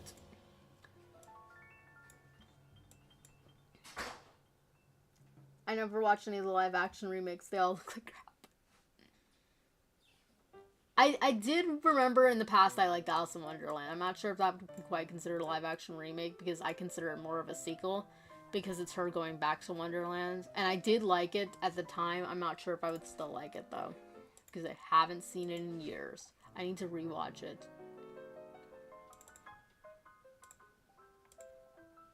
But again, if you like Cinderella 2015, I will not stop.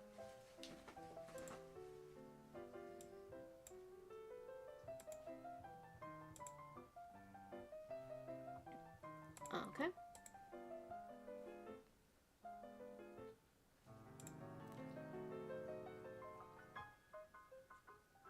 On happier news, I heard that Johnny Somalia, whatever his name is, I don't care.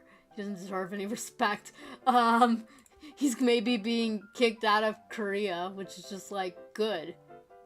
Kick him out. I hate people like him, because it's just like, now you just have a bunch of Koreans and Japanese people saying, like, just believing that this is the way that all Americans and all black people act, and it's just like, it's not. He's just the worst of human beings, and it's just like, you're not doing, Asia's already kind of not the best place, which makes sense for, like, you know, the way that they treat black people, and it's just like, people like Johnny Somali make it so much worse, and I hate it. They ruin it for everybody, and it's like, but he might be getting kicked out of Korea. His passport may be being revoked, or so I've heard. So I'm glad. A lot of his audience are encouraging him to go to North Korea, which I don't think I want that on him, but it's just like, at the same time, it's like, you're such a jerk. Anyway. And the ones after that just objectively made worse movies than the original. I thought it was he who put on the no-fly list Korea. I thought it was that it was put on the no-fly list in Korea and was stuck there. Yeah, I don't know 100%. I don't know, because I haven't been following up with it that much. One of the YouTubers that my brother follows, I casually watch him a little bit, very casually. Legal Mindset, he's in Korea, and he actually put flowers on some of the comfort girl statues that Johnny Somali was just wrecking, and it's just like, oh, that's so nice. I mean, not what Johnny Somali was doing. That's awful. Like, dude, stop it. Do you have any decency? It's like, streamers are just the worst. It doesn't matter who you are. If you're a streamer like that, you're just the worst. Jack Doherty, Johnny Somali,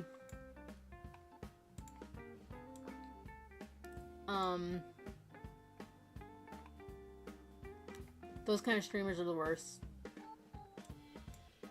And I know he's not the same kind of streamer, but you can also throw Hassan Piker in there too. Anyway, H250V. Howdy, Merisu. The Ace of the Razor Grid. Good morning, Miss Merisu. And chat. Good morning, good morning, good morning. Morning to you all. So glad you guys could make it to live sheep on the loose. I didn't have any better name for my channel. Like, I was trying to think of like things to call my stream, because it's like I kind of want it to be like, okay, I kind of want this to be like a series or something and whatnot. So what should I call it? And then I just kind of thought the idea of, well, I'm in live and I'm on the loose, so it's like I just thought of the idea of live sheep on the loose and thought that would be funny. I'm using a 3D model for this umbrella because I don't feel like drawing my own. I actually have drawn my own umbrellas and I can do it pretty good, but it's just like there's sometimes like, nope, I don't feel like doing this. I don't think I'm gonna worry about the spine because you can't see it, so I'm not gonna draw it. The internet brings out the worst in people. Yes, yes it does. Like, there are a lot of good things about the internet. I mean, like, it's through the internet that I met all of you guys. I met my best friend, Lydia. So there are elements that I like about the internet, but it's just, like, there's a lot of negatives.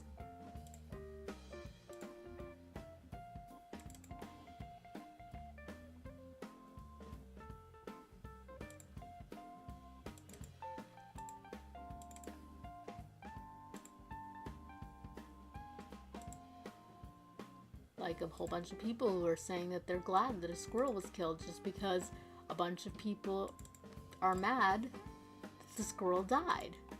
And the people who are mad just so happen to be right-wingers. Like, I'm sorry if you're glad that a squirrel died just because the wrong people are upset about it. I say screw you. Personally, I think there are certain situations that we can all just be upset about. But no. Apparently not.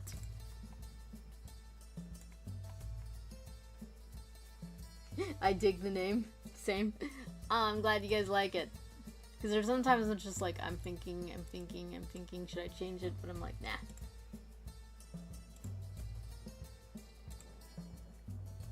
Music, it makes me think I'm in like in Arabia or something. Like I'm traveling on a camel. I just download a whole Thunder Chant. Kind of a weird name. I guess it's supposed to be more Eastern, but it sounds more like Middle Eastern. I don't know. But I just download a whole bunch of music from the YouTube audio library because it's like, oh, this music, it's free. It's free. And I don't get copyrighted for it. Yay. I'll take it. Okay, I think I got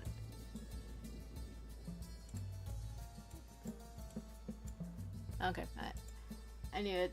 There's some things that weren't showing up because of them being too, light. I had a feeling that there was a spine there, because it's like, there's a spine there. It's just not showing up because of the way that the lighting is. And then there's one here, too.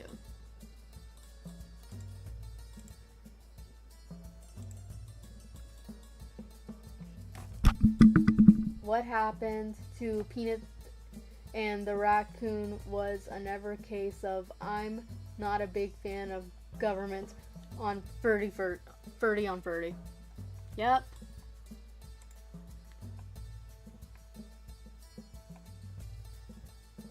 I like what one person said. If you want to make the argument that Peanut's owner should have had a license, then fine. But it's like, then people should have been helping him get the license, not taking his squirrel and euthanizing it. It's like, that's supposed to help the squirrel? It's like the only thing you could say is, well, it's keeping ever people from safe because they're not going to get rabies. But it's like, it didn't even seem like he took Peanut out of the house. I don't know 100%, but even if it was, he seems to be taking good care. It's just like, ugh. like I said, I can't even really think about that situation because it's just like, it's so sad. It's so sad. I can't even be on Twitter right now because it's just like, that's all I'm seeing and it's sad. Animals and kids, kids, it's just like, you don't do that. You don't hurt them. You hurt them, I hurt you. I'll go a Rambo on your butt.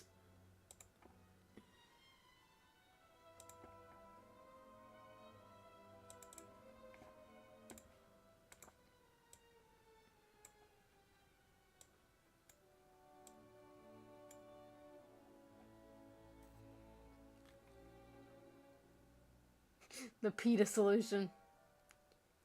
Ain't cats just the cutest little things? Yes, I'm saying that because one just came to lay on my lap. Aww. Yes, I used to own cats. I used to own 2 cats, but one of them was a rare one, actually. I didn't realize that until after she died. She was orange. She was an orange female, and apparently, what makes cats orange is typically connected to the male chromosome, so most orange cats are always male. But she was a female. And she was adorable, and she's really pretty, but, she died. Oh yeah, that's right, I didn't draw that for a reason. Because it's not gonna show. I don't typically like to draw things that are just gonna be erased. Like, if I was drawing this umbrella from scratch, then I would draw this last spine, because it's like, I kind of need to see it to make sure I'm getting it right. But since...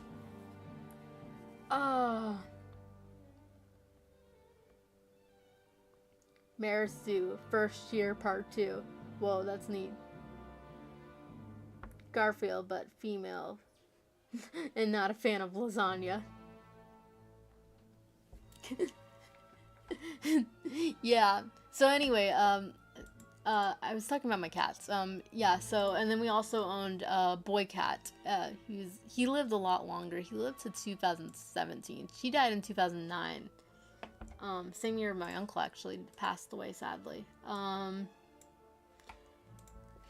man, my arm's about to give. Oh man, that hurts. I was leaning on it in the wrong way. But anyway,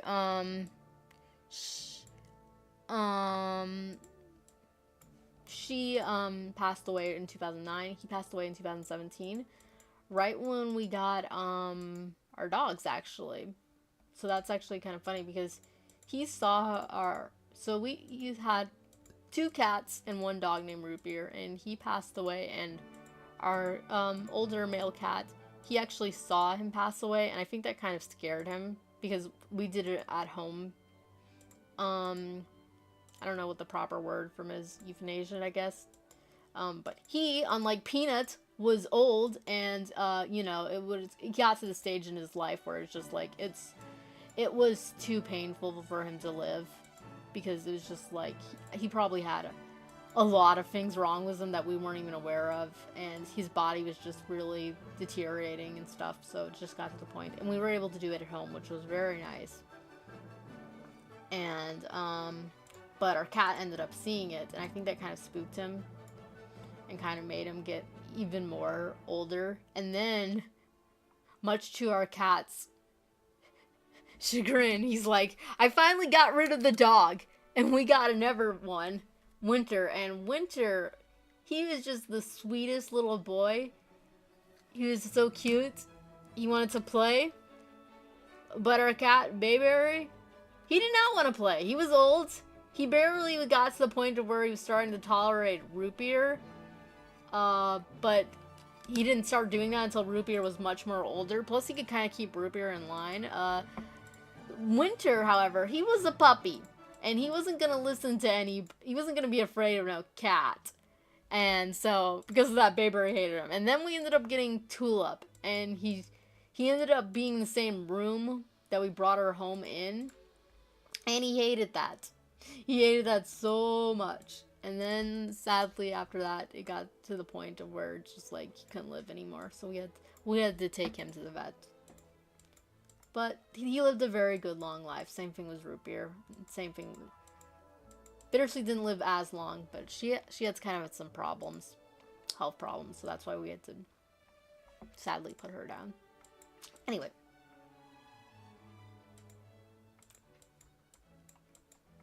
But now we got 2 dogs, which this is our first time having 2 dogs. We've had 2 cats before, but we never had 2 dogs. There we go. I'm almost done with the line art, so I'm gonna finish up the frills, and then I think next time when I do an art stream, I'll work on Yuya, and then I'll do coloring. Or maybe I'll do coloring for Kaila, and then I'll do Yuya. I'm not sure. It all depends. My aunt had a cat named Garfield. He was an old fella when she adopted him. Big, old, and fat. He lived to be 25, which is insane. Oh, wow, that is cool. That is very nice. I think our cat was, I want to say, I think he was 17, I think. Like when the llama was forcibly euthanized reminds me of when the Soviet government just banned pets because more worries about paradise. Yeah, it sucks. The age of the pharaohs was coming too close to the holy dogma empire around. At least that's good to hear that they all lived, at least until the end. Completely off topic, but Rama apparently reached #1 and is trending for both male and female. The guy who turns into a girl when stuck with water. Oh, I've never seen the original one. I don't really have an interest, but I heard that this was a really popular anime. I've also heard some people aren't happy with the Netflix remake because of the way it's being handled. Anyway, time to make these spikes on these umbrella. I hate using the line art tool.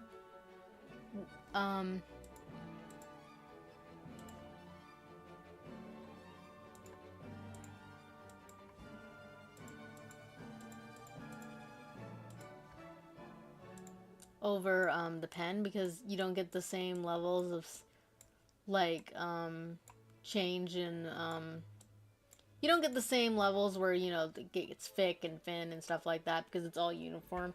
So you have to completely go in by hand and change the width like this to make it seem more natural and stuff, which at least you can do that where you can change it to look more natural. So that's nice, but it's just like, it's kind of a pain. So I like to use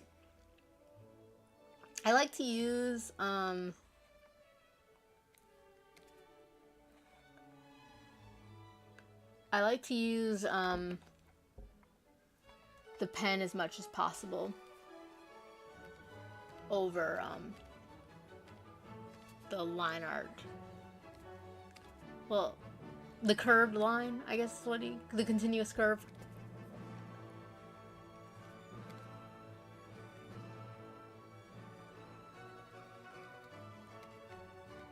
Because it just seems a lot more organic.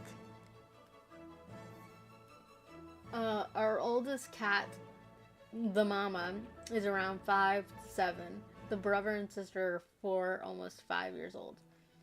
I've not seen all the remake, but aside from the color and art styles, you can kind of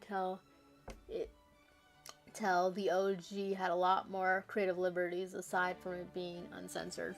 Yeah.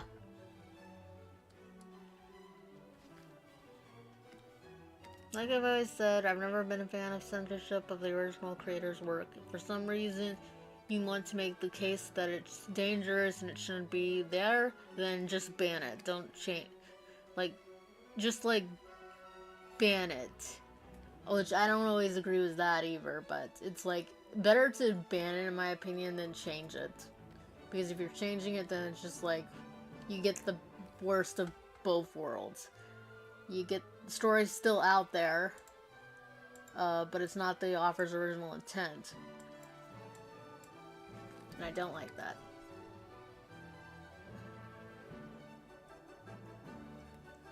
But whatever. Not much I can do about it.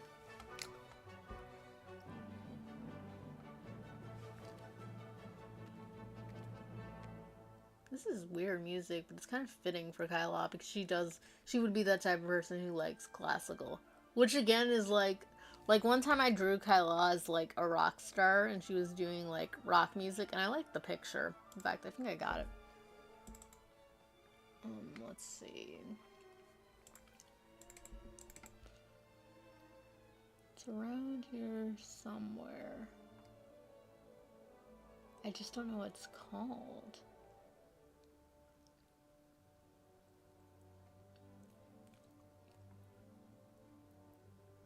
Ah, here it is. I called it Black King. Because back in the day, she used to have the nickname King. Anyway, this is what she looked like, and like I said, I like the outfit and stuff, and I like the picture. I made this a long time ago. In fact, it has a speed paint, and, I think that, it's cool, but it's like, it's not really her, because she doesn't do the whole rock thing anymore. That's not really her. In fact, she would kind of be the type, I kind of think she would be the type, from the way I actually made her personality, and the way, the direction she was going, I kind of think she would be the type of person who hates rock music. So, that's an element that I gave to Masato. So that's an example of me being able to get the best of both worlds. I kind of split the character. Any trait that didn't seem like it was... Now it's the fun part. Drawing the frills. I'm going to lower the stabilization, not that much. When drawing frills in Clip Studio and in Sai, it's always good to lower your stabilization so you can draw the lines of the frills a lot more quicker. You can also use frill brushes and stuff, but I actually don't like using those. Like, if I was doing maybe a manga, maybe I would use them, but for the most part, I like to draw the frills myself because it just makes the drawing seem a lot more organic. And if you get the hang of it, once you get the hang of it, it really is easy. You just draw these kinds of, like, I don't know what kind of shape you call it. Horseshoe? Maybe you use. You just do that. And you kind of have to, you know, make sure it's going in the right direction and such. So you want to kind of make sure you shift it around. But in Clip Studio Paint is thankfully very easy to do. And I think it pays off because I think it ends up looking very... It looks a lot more natural when you do it yourself than a brush. But some people can make the brush work. Like, I think even some professional artists do use, like, the frill brush. I tried to get that all in one stroke, and I failed. I try to get my frills going mostly all in one stroke. I like to try to make sure everything's in the longest stroke possible because it just makes it easier to work with. Because if I did this like in 2 parts, like what I just almost did, I would be like, this is a lot harder to draw. This is a lot harder to manage. Because it's like...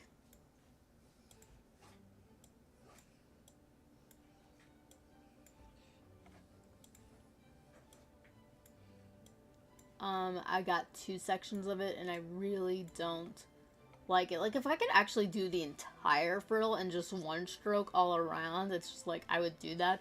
But 1, there would be no point because it's like, it's broken up by these, the segments. So in the end, it would be broken up anyway. Plus, I cannot draw 1 continuous stroke that long. Anyway. I like drawing frills. 2, I'm not very good at yet. I hope that I'll get better with practice. Practice makes perfect.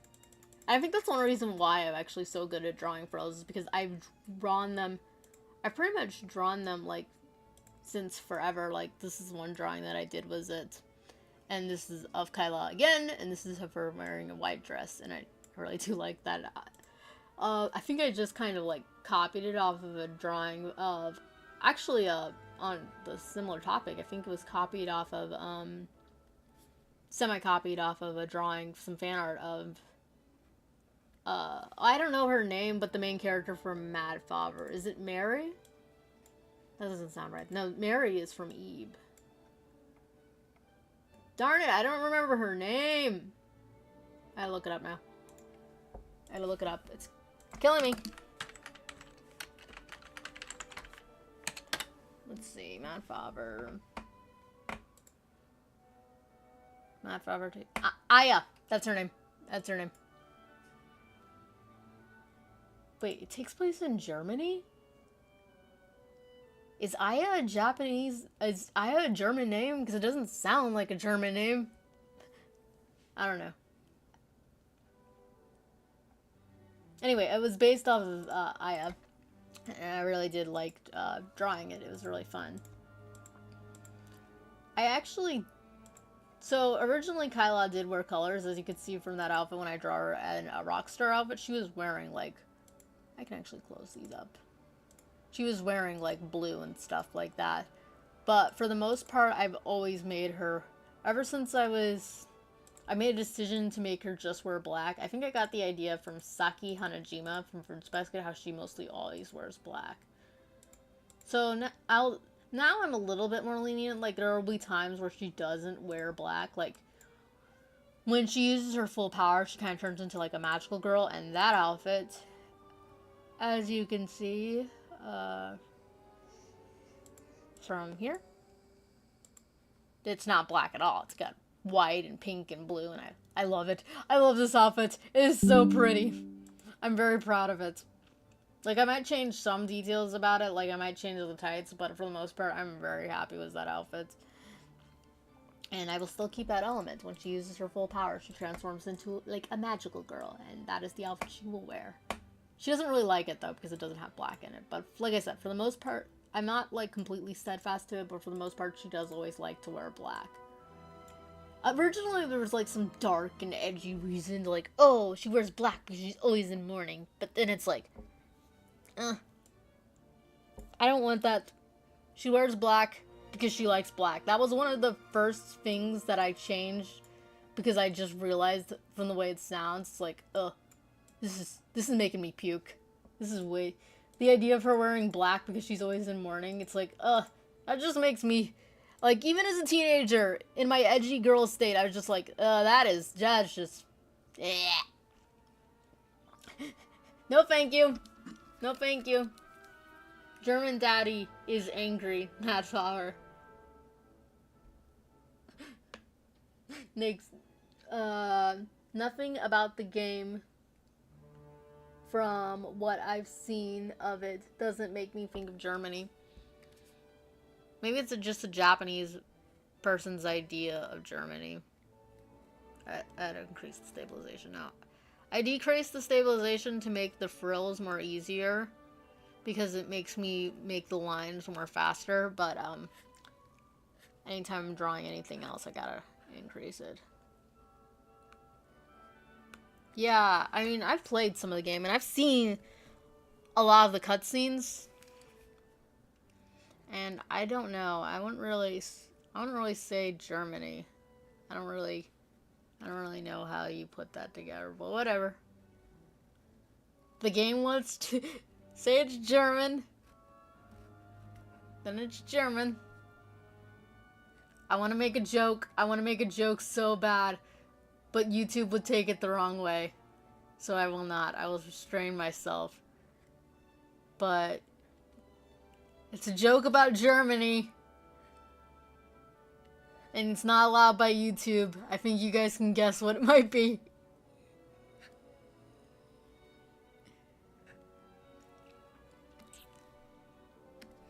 You gotta love the stage we are on this YouTube. You can't even make a joke now without them thinking you're legit.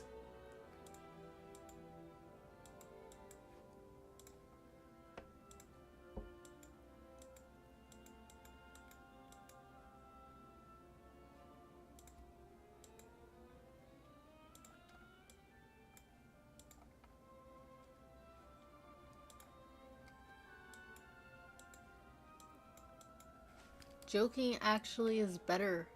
Being allowed to joke about it is better because it's like, it keeps, it shows people for what it is, a joke.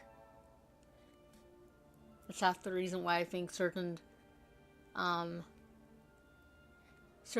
controversial figures should be allowed on YouTube as long as they're not inciting actually inciting violence, then it's like, I think they should be allowed, because then if they're allowed, we can laugh at them all. And people can see how stupid this is. There's this one Twitter person who's like really this, like I don't know if they're a troll or if they actually believe it, but it's like actually legitimately real racist things. And it's just like, one of his posts was trying to justify why slavery was good and stuff. And the community note just said, the first community notes that were given to it, it got more proper community notes, like actually going for the, no, people did not benefit from slavery. Black people did not benefit from slavery, so it got more proper community notes, but the first community notes it got was just gold, and it just said, what the F are you talking about? And it's like, yeah, we can all laugh at this person, we can all point and laugh and say that they're stupid. Well, I'm gonna go get some breakfast. See you around, Merisu. Bye, Breakity. I'm gonna be ending pretty soon. Guess we can't put the metal to the gas pedal.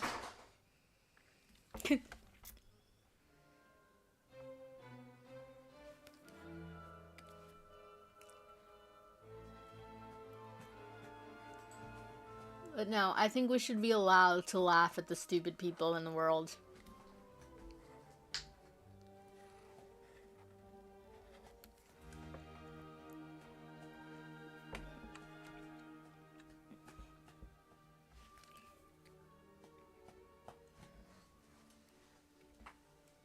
Well, people are like, well, we can't let them online because then people will be able to just, people might be swayed by them. Well, it's like, well, if they're stupid enough to be swayed by these stupid arguments as everyone's laughing at them, then that's on them. People got free will.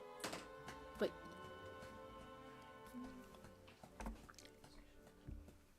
and it's just like, whatever. I think I might be going pretty soon. I'm just trying to finish up these frills. So as soon as I'm done with these frills, I shall be skedoodling. And hopefully next time I'll probably try to stream Eve before the creepy season. Well, the creepy season kind of already ended. It passed, it gone. But I was sick for it, so I wasn't able to do anything for it. So I think I might stream Eve next time. And then when I come back, I'll finish this drawing. I think. Because it's like, I really want to finish this drawing. But it's like, I gotta save it for stream. Because it's like, this is my stream drawing. And I like drawing on stream because it gives me a chance to talk about it. And I love talking about my stuff. But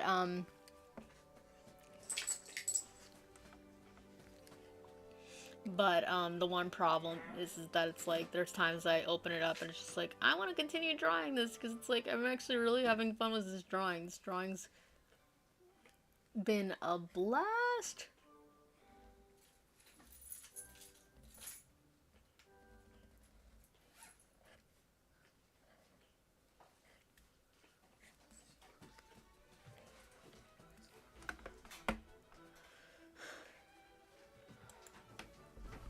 Heyo.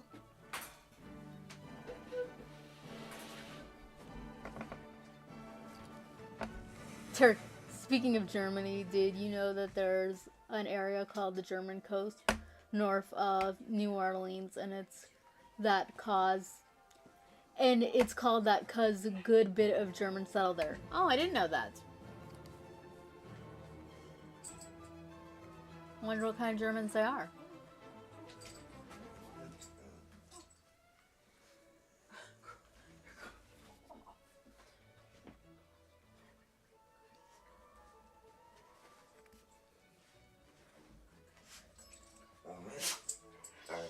My dogs are acting up. Yes, it is turkey season. It's turkey season before it is, it is turkey season before it is Christmas season. Turkey season. Turkey, turkey, turkey. Which I love turkey season. Which, if you guys haven't noticed, during Thanksgiving time, I have transformed. I am now no longer Merisu the Art Sheep. I am Merisu the Art Turkey.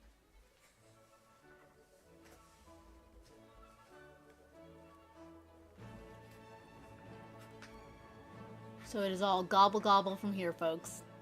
Until Christmas, and then I become Marisu the Art Christmas sheep.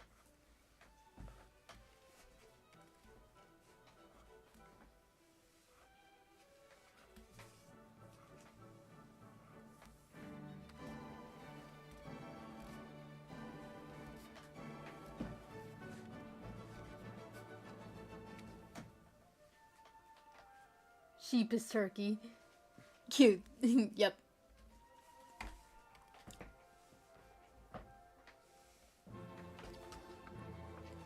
Okay, almost.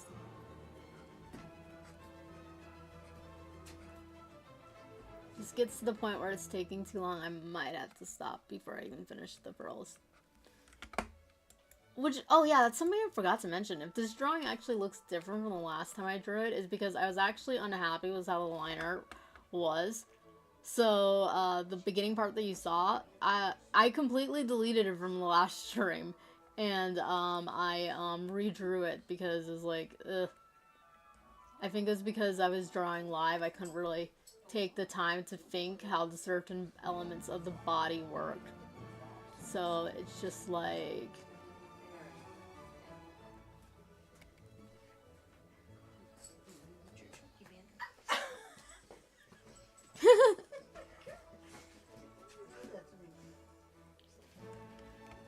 I think my grandmother is a decent one of those German settlers, because her name was definitely not Cujo before marrying my grandfather.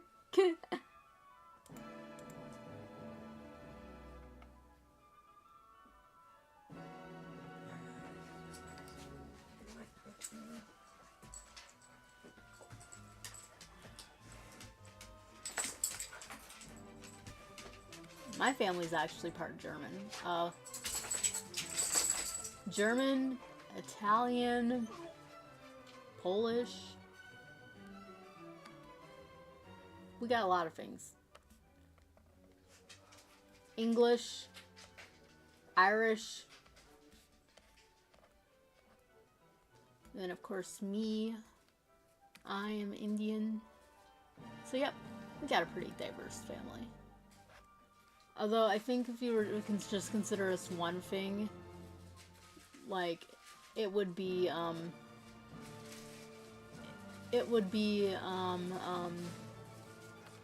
Italian. Which is, that's the one thing I did like about the My Hero Academia movies, that the main character, the characters for the movie, the original characters made for the movie were Italian. I mean, it never says that they're from Italy, but, like, I mean, was their names, the fact that they're mafia, it's like they were totally Italian. Which is something that I always just find funny in these movies, is like, oh, they're Italian, but everybody knows perfect Japanese to speak in Japan. It's like, how do you guys know perfect Japanese? Okay, almost done. Just got 1, 2, 3 more sides to do.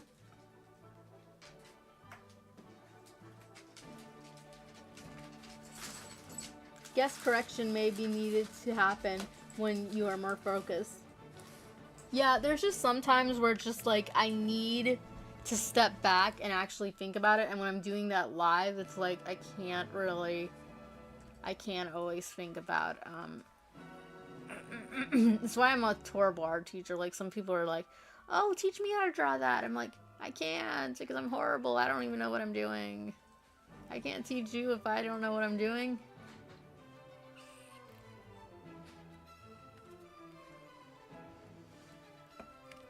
It's like, I rarely got this stuff figured out myself.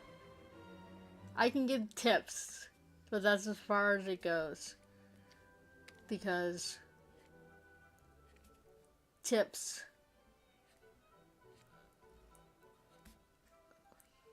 I can give pointers and tips, because it's like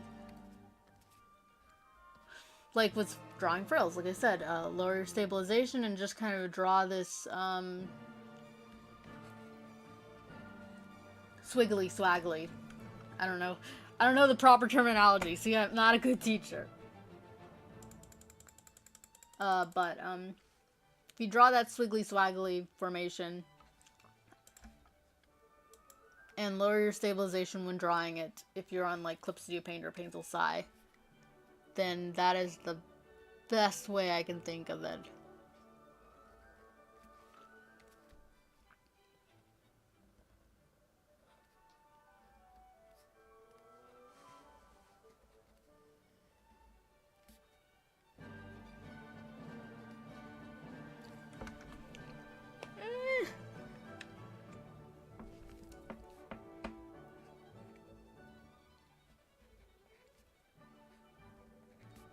I'm trying to draw this all in one stroke, but it's just like, I can't. It's just gonna be so much easier to draw this in one more part. Because it's like, drawing it in one stroke definitely does help when it's like, was the coloring of the line art and the editing. But it's just like, I can't do it look like this. No Christmas music. More Christmas music. I gotta take the Christmas music out of this playlist. This is my live stream music playlist. And, I gotta take the Christmas music out. Because it's like, even when it's Christmas time, I don't want that to actually be in this playlist.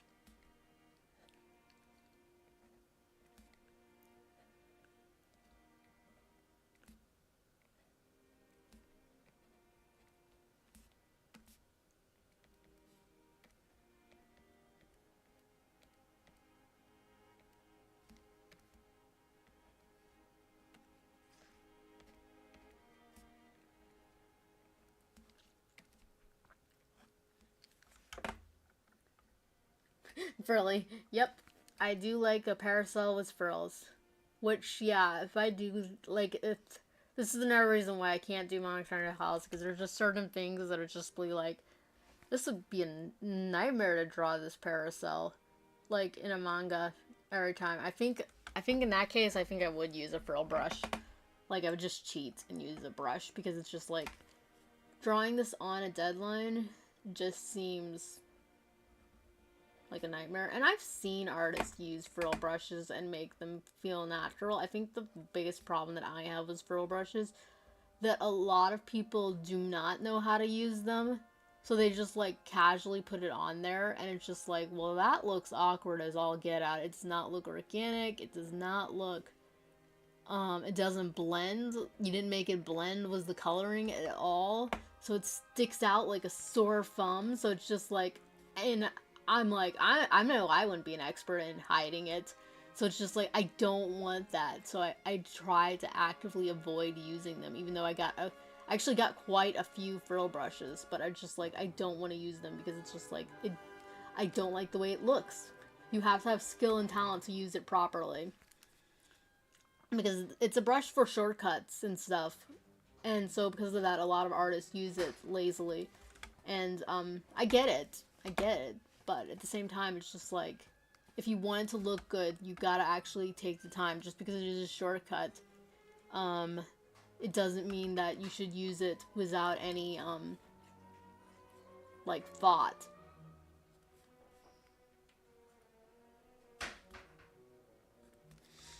Okay, we're almost done. Just gonna erase these.